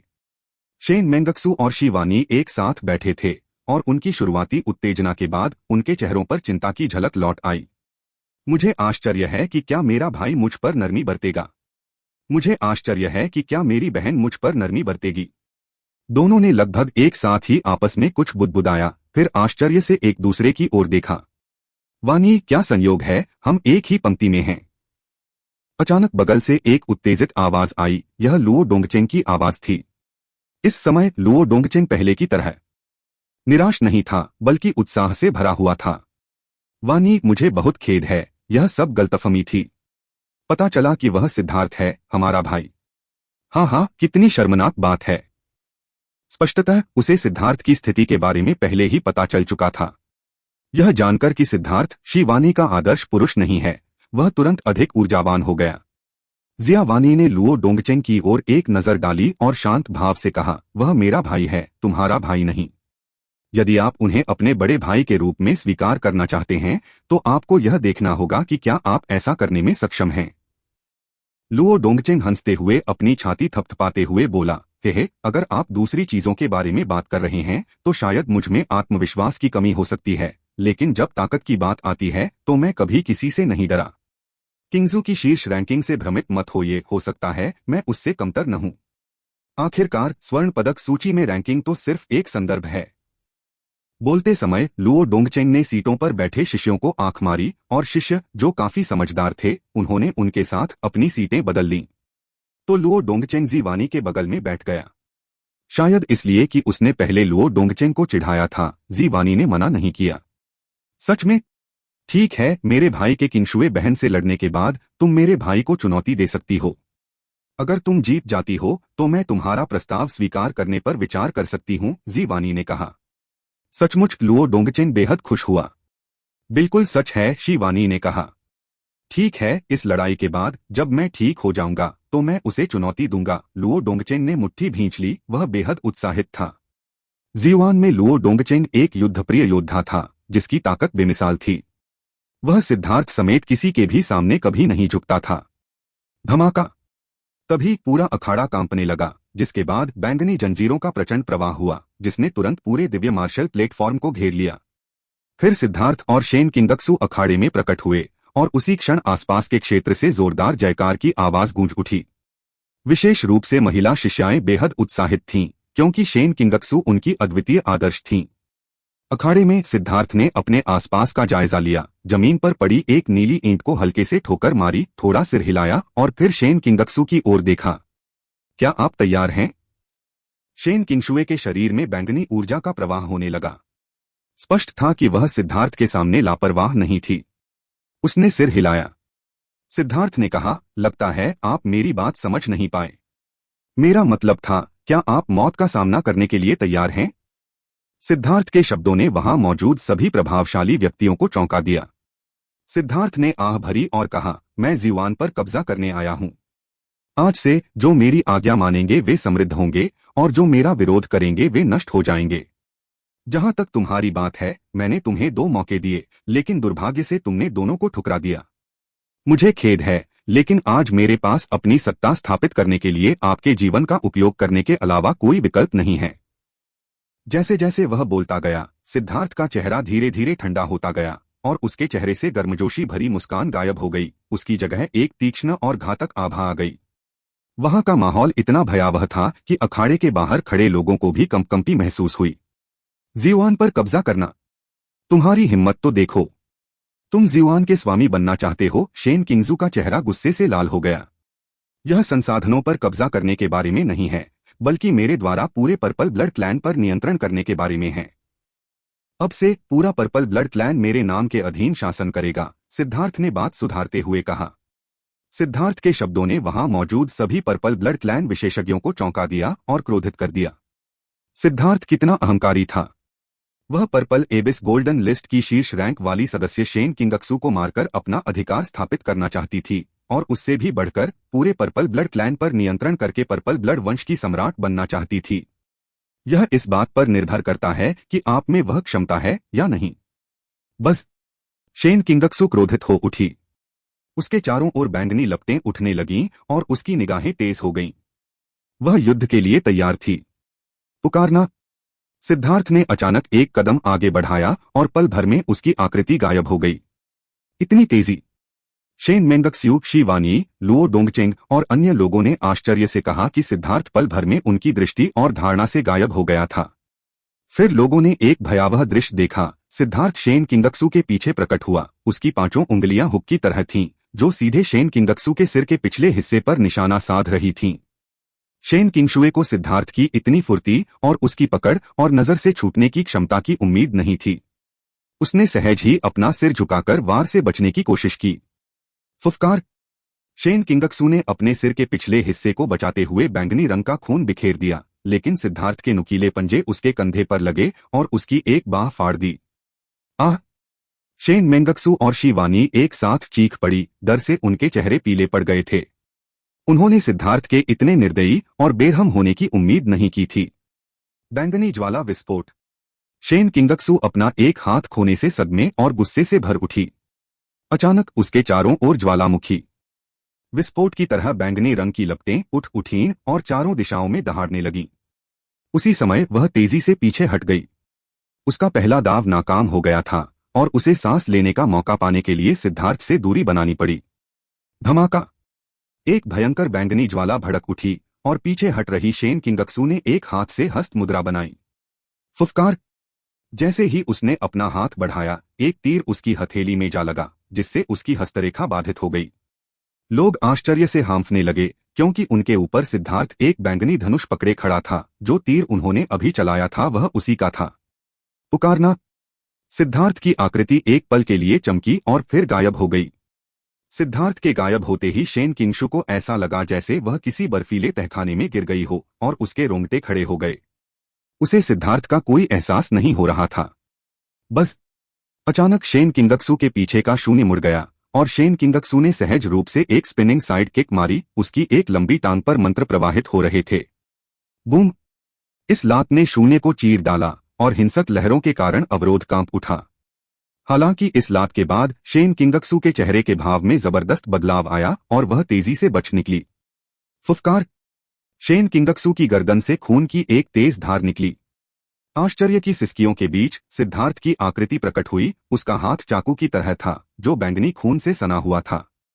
दूसरी ओर शेन किंगक्सू ने अपनी गर्दन पकड़ रखी थी। उसकी आंखों में दहशत भरी हुई थी और उसकी उंगलियों से खून टपक रहा था। शेन किंगक्सू की आवाज क्रोध और अविश्वास से भरी हुई थी। क्या तुम सचमुच मुझे मारने आए हो? सिद्धार्थ ने सिर हिलाते हुए कहा। लगता है तुम अब भी हार नहीं मान रहे हो। बस! सिद्धार्थ ने अपना पैर पटका और पूरा अखाड़ा जोर से कांप उठा। फिर अखाड़े पर ताइची का एक विशाल चित्र प्रकट हुआ। हालांकि इस ताइची आरेख में यिन और यांग मछली की आंखें नहीं हैं। हे भगवान, क्या यह जीवन मरण का अखाड़ा बन गया है? क्या यह जीवन मरण की लड़ाई में बदल गया है? किसी ने भय से चिल्लाते हुए कहा। यिन यांग मछली का प्रकट होना जीवन और मृत्यु के क्षेत्र के खुलने का प्रतीक है। यिन यांग मछली की आंखें नहीं होती, इसमें केवल शुद्ध यिन और शुद्ध यांग समाहित होते हैं। यह या तो जीवन है या मृत्यु, तीसरा कोई विकल्प नहीं है। एक बार जीवन और मृत्यु का अखाड़ा खुल गया तो फिर पीछे मुड़ने का कोई रास्ता नहीं। लोगों को नहीं पता कि सिद्धार्थ ने जीवन और मृत्यु का अखाड़ा कैसे खोला, लेकिन उनके पास जो वे देख रहे हैं उस पर विश्वास करने के अलावा कोई विकल्प नहीं है। जब शेन किंगशुए ने अखाड़ा खुलते देखा तो उसने गहरी सांस ली और अपने सदमे और गुस्से को दबाया। वह जानती थी कि यही लड़ाई विजेता और पराजित दोनों का फैसला करेगी। सिद्धार्थ ने ठंडे लहजे में कहा, तुमने बहुत ज्यादा शांतिपूर्ण भोजन खा लिया है। तुम बहुत भोले और बचकाने हो। मार्गदर्शक स्मारक के सामने मैंने तुमसे कहा था कि मुझे भाई कहकर पुकारो। मैंने तुम्हें जीने का मौका दिया था, लेकिन तुमने उसे नहीं लपका। मैंने आपको मंच पर तैयारी करने का मौका दिया था, लेकिन दुर्भाग्य से आपने फिर भी उसे बर्बाद कर दिया। तुम मेरी शक्ति को भली भांति जानते हो, फिर भी तुम मेरे खतरे को भांप नहीं पा रहे हो। यह अतार्किक स्थिति तुम्हारे लिए चेतावनी का काम नहीं कर पाई है। मैंने तुम्हें 2 मौके दिए और तुमने दोनों ही गवा दिए। इसलिए मुझे दोष मत दो। मैं तुम्हें अब हालात सुधारने का कोई और मौका नहीं दूंगा। टप टप टप! सिद्धार्थ धीरे धीरे शेन किंगक्सू की ओर बढ़ा। उसकी तीव्र हत्या की मंशा पहले से ही उस पर दृढ़ता से केंद्रित थी। इस समय तक शेन किंगशुए अपना एक हाथ खो चुकी थी और उसकी गर्दन पर लगे घाव से अभी भी खून बह रहा था। अगर वह जल्दी से न बचती तो उसका सिर अब तक जमीन पर आ चुका होता। इसी क्षण सिद्धार्थ आगे बढ़ा और वह उसकी भयंकर हत्या की मंशा से पूरी तरह मोहित हो गई। कोई भी हरकत सिद्धार्थ के प्रचंड घातक हमले को आकर्षित कर सकती थी। सिद्धार्थ ने उसे हस्तरेखा बनाने का मौका ही नहीं दिया और वह उसकी रक्त शक्ति में किसी भी असामान्य हलचल को आसानी से भांप सकता था। टप टप टप! सिद्धार्थ के कदम धीमे थे, लेकिन हर कदम उसके दिल पर चोट करता हुआ प्रतीत हो रहा था। हर कदम के साथ वह मौत के एक कदम और करीब पहुंच रही थी। शेन किंगक्सू ने अपने पूरे जीवन में कभी ऐसा भयावह प्राणी नहीं देखा था और उसके माथे से पसीना धीरे धीरे टपककर जमीन पर गिर रहा था। एक गलत कदम और सारा खेल खत्म। आप न तो हस्तरेखा बना सकते हैं, न ही नियमों की शक्ति को जुटा सकते हैं और न ही एमेथिस्ट हेवनली आई को सक्रिय कर सकते हैं। उसके पास असाधारण क्षमताएं थीं, फिर भी उसे उनका उपयोग करने का कोई अवसर नहीं मिला। जैसे जैसे सिद्धार्थ करीब आता गया, उसकी दुनिया में सिद्धार्थ के कदमों की आहट और उसकी अपनी धड़कन के अलावा बाकी सभी आवाजें गायब हो गईं। क्या मैं इसी तरह मरूंगी? इतनी दयनीय मौत मरूंगी? शेन किंगक्सू के भीतरी जगत में चीख उठी। भन भन भन भन भन भन! उसके चारों ओर का आकाश कांपने लगा और नियमों की अनंत शक्ति अस्थिर हो गई, मानो वह उसके लिए चिंतित हो। भाई, तुम क्या कर रहे हो? सिद्धार्थ के चेहरे पर दिख रही निर्मम हत्या की मंशा और उसके चलने के दौरान अंतरिक्ष में गूंजती उस चीख को देखकर मानो अंतहीन दुष्ट आत्माएं दहाड़ रही हों, शिवानी चीख पड़ी। दुर्भाग्यवश जीवन और मृत्यु का अखाड़ा सक्रिय हो गया था, जिससे सभी ध्वनि अवरुद्ध हो गई थी और सिद्धार्थ उसकी चीखें बिल्कुल भी नहीं सुन पा रही थी। पूरे दर्शक मंच पर अनगिनत शिष्यों ने जोर जोर से चिल्लाकर सिद्धार्थ को रुकने की मांग की, लेकिन सिद्धार्थ शेन किंगक्सू की ओर कदम बढ़ाते रहे। बस! सिद्धार्थ ने अपना विशाल हाथ खोला और बैंगनी ऊर्जा एक तेज तलवार में परिवर्तित हो गई। तलवार की नोक जमीन पर घिसटती हुई एक तीखी आवाज उत्पन्न हुई, मानो जीवन के लिए अंतिम विलाप हो। बूम! जैसे ही सिद्धार्थ शेन किंगक्सू से 10 कदम दूर था, शेन किंगक्सू के चारों ओर का शून्य अचानक टूट गया और सिद्धार्थ का हत्या का इरादा टूट गया। भन भन भन भन भन भन। शेन किंगक्सू का बैंगनी रक्त उबल रहा था। मृत्यु के दबाव में स्वयं को बचाने के प्रयास में उसकी वंशानुगत शक्ति का विस्फोट हुआ और नियमों की शक्ति स्वतः ही प्रज्वलित हो गई। एमेथिस्ट सेलेस्टियल आई। शेन किंगक्सू अपनी बेड़ियों से मुक्त हो गई, गुस्से में चिल्लाई और तुरंत अपनी एमेथिस्ट हेवनली आई को सक्रिय कर लिया। सिद्धार्थ की अप्रत्याशित और रहस्यमय चालों से वह भयभीत हो जाती थी। वह जानती थी कि सिद्धार्थ को हराने के लिए उसे उसकी चालों का प्रतिकार करना होगा। केवल एमेथिस्ट हेवनली आई ही सिद्धार्थ की गतिविधियों को पकड़ सकती थी, इसलिए इसने तुरंत एमेथिस्ट हेवनली आई को सक्रिय कर दिया। पुकारना।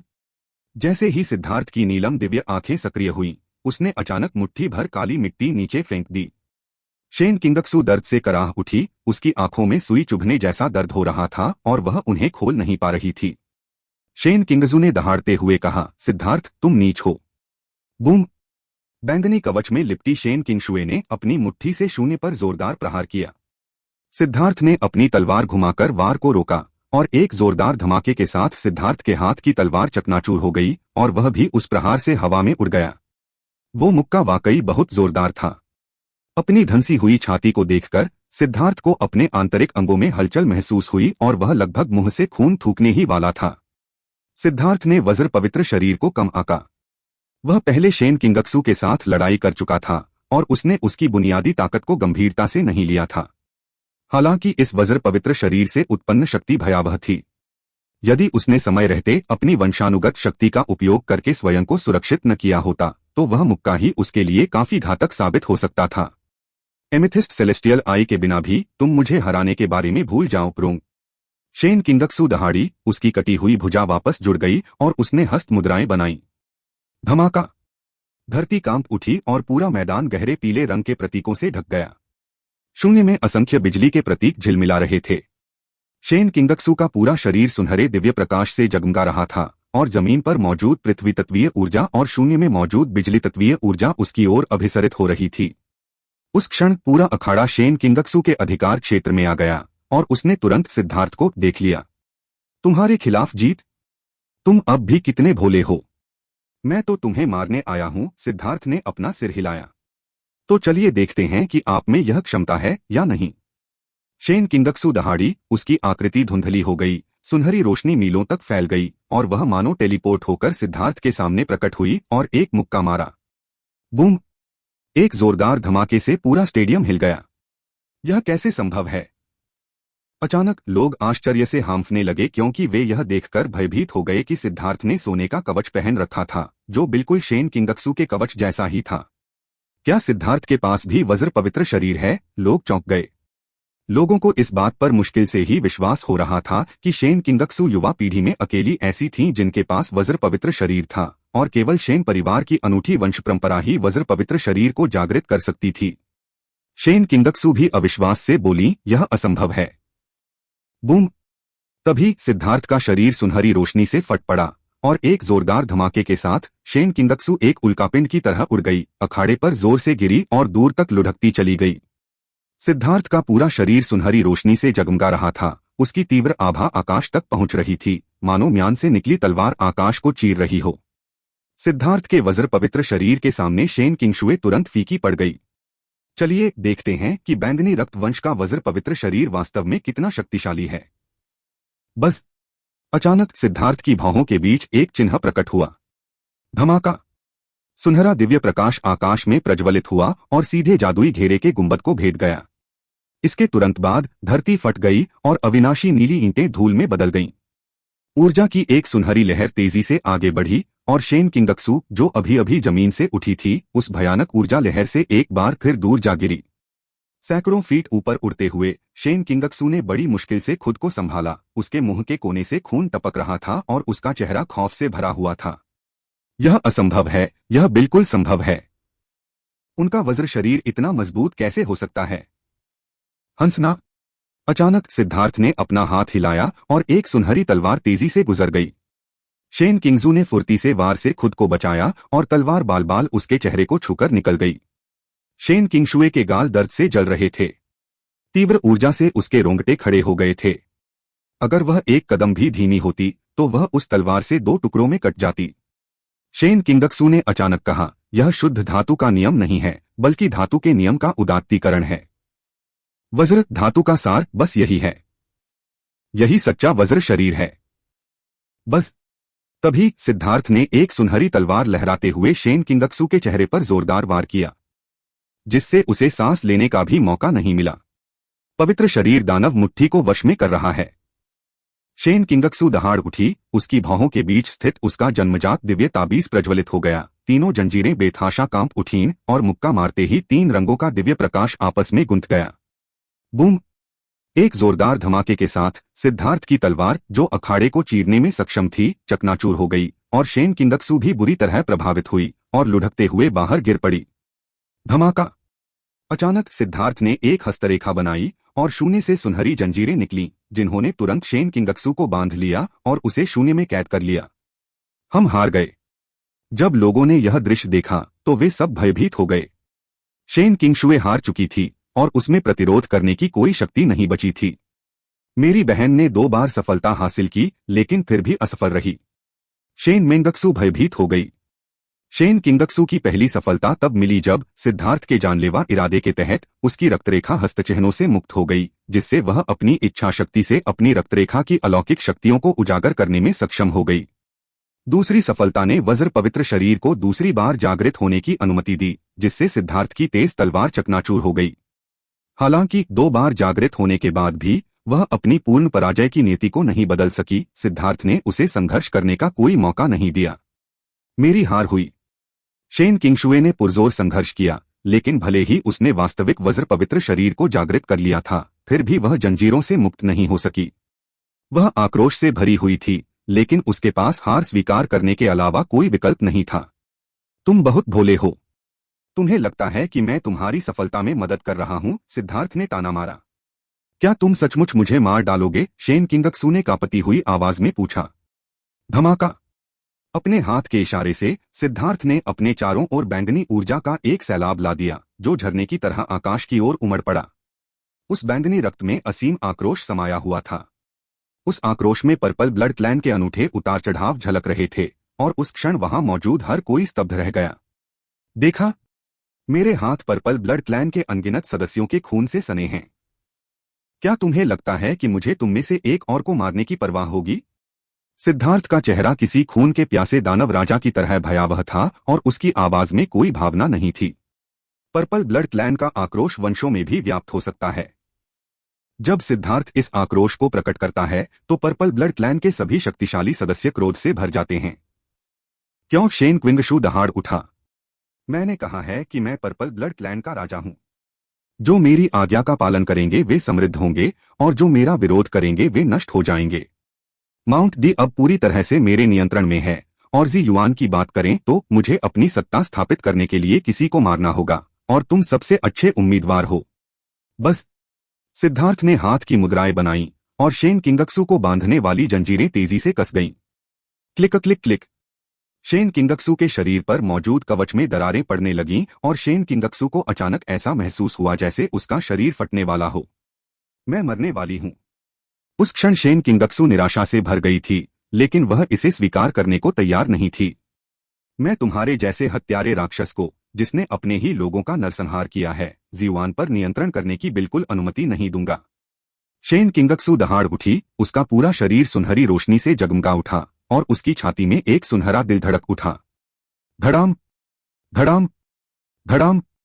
उस सुनहरे दिल की हर धड़कन के साथ शेन किंगक्सू की आभा में नाटकीय रूप से वृद्धि हुई। बहन नहीं। यह दृश्य देखकर शेन मेंगक्सू चिल्ला उठी। पवित्र हृदय, यह पवित्र हृदय है। बहन किंगशुए ने पवित्र हृदय का बलिदान दिया। वह सिद्धार्थ के साथ ही नष्ट होने वाली है। किसी ने भय से चीख मारी। पवित्र हृदय पवित्र शरीर का सबसे शक्तिशाली हथियार है। एक बार बलिदान होने पर यह स्वर्ग और पृथ्वी का आशीर्वाद प्राप्त कर सकता है और इसकी युद्ध शक्ति में 100 गुना वृद्धि हो सकती है। हालांकि बलिदान के बाद पवित्र हृदय हमेशा के लिए खो जाएगा और पवित्र शरीर एक बेकार शरीर बन जाएगा। बूम! एक जोरदार धमाके के साथ शेन किंगक्सू को बांधने वाली जंजीरें चकनाचूर हो गईं और धूल में बदल गईं। मरना! शेन किंगक्सू दहाड़ उठी, उसका पूरा शरीर सुनहरी लपटों में नहा गया, उसका पवित्र हृदय बेतहाशा धड़क रहा था और उसने एक मुक्के से हवा को चीरते हुए सिद्धार्थ की ओर प्रहार किया। Sky shield! सिद्धार्थ ने हस्त मुद्राएं बनाई, बैंगनी दिव्य प्रकाश प्रवाहित हुआ और 18 ढालें संघनित हुई, जिनमें से प्रत्येक ढाल पर एक पृथ्वी दिव्य प्रतीक प्रकट हुआ। Boom boom boom! कई जोरदार धमाकों ने 18 ढालों को चकनाचूर कर दिया। हालांकि 18 दिव्य ढालों को भेदने के बाद शेन किंगशुए का हमला बेअसर हो गया। बूम! सिद्धार्थ ने अपनी हथेली से प्रहार किया और शेन किंगक्सू तुरंत दूर जा गिरी। मेरा जन्म का ताबीज टूट जाए! शेन किंगक्सू गुस्से से पागल हो गई, उसने एक दहाड़ मारी और उसकी भौहों के बीच लगा जन्म का ताबीज धमाके के साथ चकनाचूर हो गया। नहीं! यह देखकर शिष्य क्रोधित हो गए और उनके जीवन रक्षक ताबीज फट गए। इस युद्ध के बाद चाहे शेन किंगशुए जीते या हारे, वह जीवित नहीं रह पाएगी। धमाका! जैसे ही उसका जन्मजात ताबीज चकनाचूर होकर 3 रंगों की धारा में परिवर्तित हो गया और उसके पवित्र हृदय में समा गया, शेन किंगक्सू की आभा ज्वालामुखी की तरह फूट पड़ी। बूम! शेन किंगशुए के पैरों तले का अखाड़ा एक भयानक गर्जना से चकनाचूर हो गया। उसने हाथ की मुद्राएं बनाई और 10,000 मील की दूरी तय करने में सक्षम एक सुनहरा भाला आकाश में प्रकट हुआ, जो सिद्धार्थ की ओर लक्षित था। धमाका! उसी क्षण सिद्धार्थ के चारों ओर का स्थान ढहने लगा। सिद्धार्थ अपनी जगह पर स्थिर हो गया और एक ऐसी आभा उठी जिससे उसकी आत्मा कांप उठी। यह तो जानलेवा प्रहार है। मैंने अभी तक 3000 दिव्य ताबीजों में पूरी तरह महारत हासिल नहीं की है। मैं कोई जोखिम नहीं ले सकता। सिद्धार्थ का दिल घबरा गया। सिद्धार्थ ने अपनी भुजाएं चौड़ी कर लीं, बाईं ओर दाओ दिव्य ताबीज और दाईं ओर दाओ दिव्य ताबीज था। फिर उसने अपने हाथों को आपस में टकराया, जिससे बैंगनी रक्त की शक्ति सर्वोच्च रक्त की शक्ति के साथ विलीन हो गई। 3 टैलेंट्स शील्ड! विशाल ताइची आकृति आकाश और पृथ्वी पर फैली हुई थी, जो एक ढाल का रूप ले रही थी, जिस पर 10,000 मील लंबा सुनहरा भाला भयंकर रूप से प्रहार कर रहा था। बूम! एक भीषण धमाके के साथ पूरा स्टेडियम चकनाचूर हो गया और जोरदार कंपन से आसपास के दर्शक दीर्घाएं उड़ गईं। मैं फिर हार गया। मैं इससे संतुष्ट नहीं हूं। शेन किंगक्सू का चेहरा कागज की तरह पीला पड़ गया था, उसके मुंह के कोने से खून रिस रहा था और वह अपने शरीर को हिलाने में असमर्थ थी। धुंधलेपन के बीच से उसने देखा कि सिद्धार्थ उसकी ओर चल रहा है और धीरे धीरे अपना बड़ा हाथ उसकी ओर बढ़ा रहा है। क्या यह सब खत्म हो गया? शेन किंगक्सू ने आह भरी। जैसे जैसे धुंधला चेहरा धीरे धीरे स्पष्ट होता गया, उसने देखा कि सिद्धार्थ के चेहरे पर मौजूद असीम हत्या का इरादा फीका पड़ गया था। उनके चेहरे पर एक मुस्कान खिल उठी, उगते सूरज की तरह गर्मजोशी भरी मुस्कान, जिसे देखकर ऐसा लगता था मानो कोई दूसरा ही इंसान बन गया हो। उसका हाथ उसकी जान लेने के लिए नहीं, बल्कि उसके मुंह के कोने से खून के धब्बे धीरे से पोंछने के लिए था। शेन किंगक्सू स्तब्ध रह गई। उसे ऐसा लगा जैसे वह सपने में हो, बस फर्क इतना था कि पहला हिस्सा एक भयानक सपना था। सिद्धार्थ हंसते हुए बोला, इतना बड़ा लाभ मिलने के बाद क्या तुम मुझे भाई नहीं कहोगे?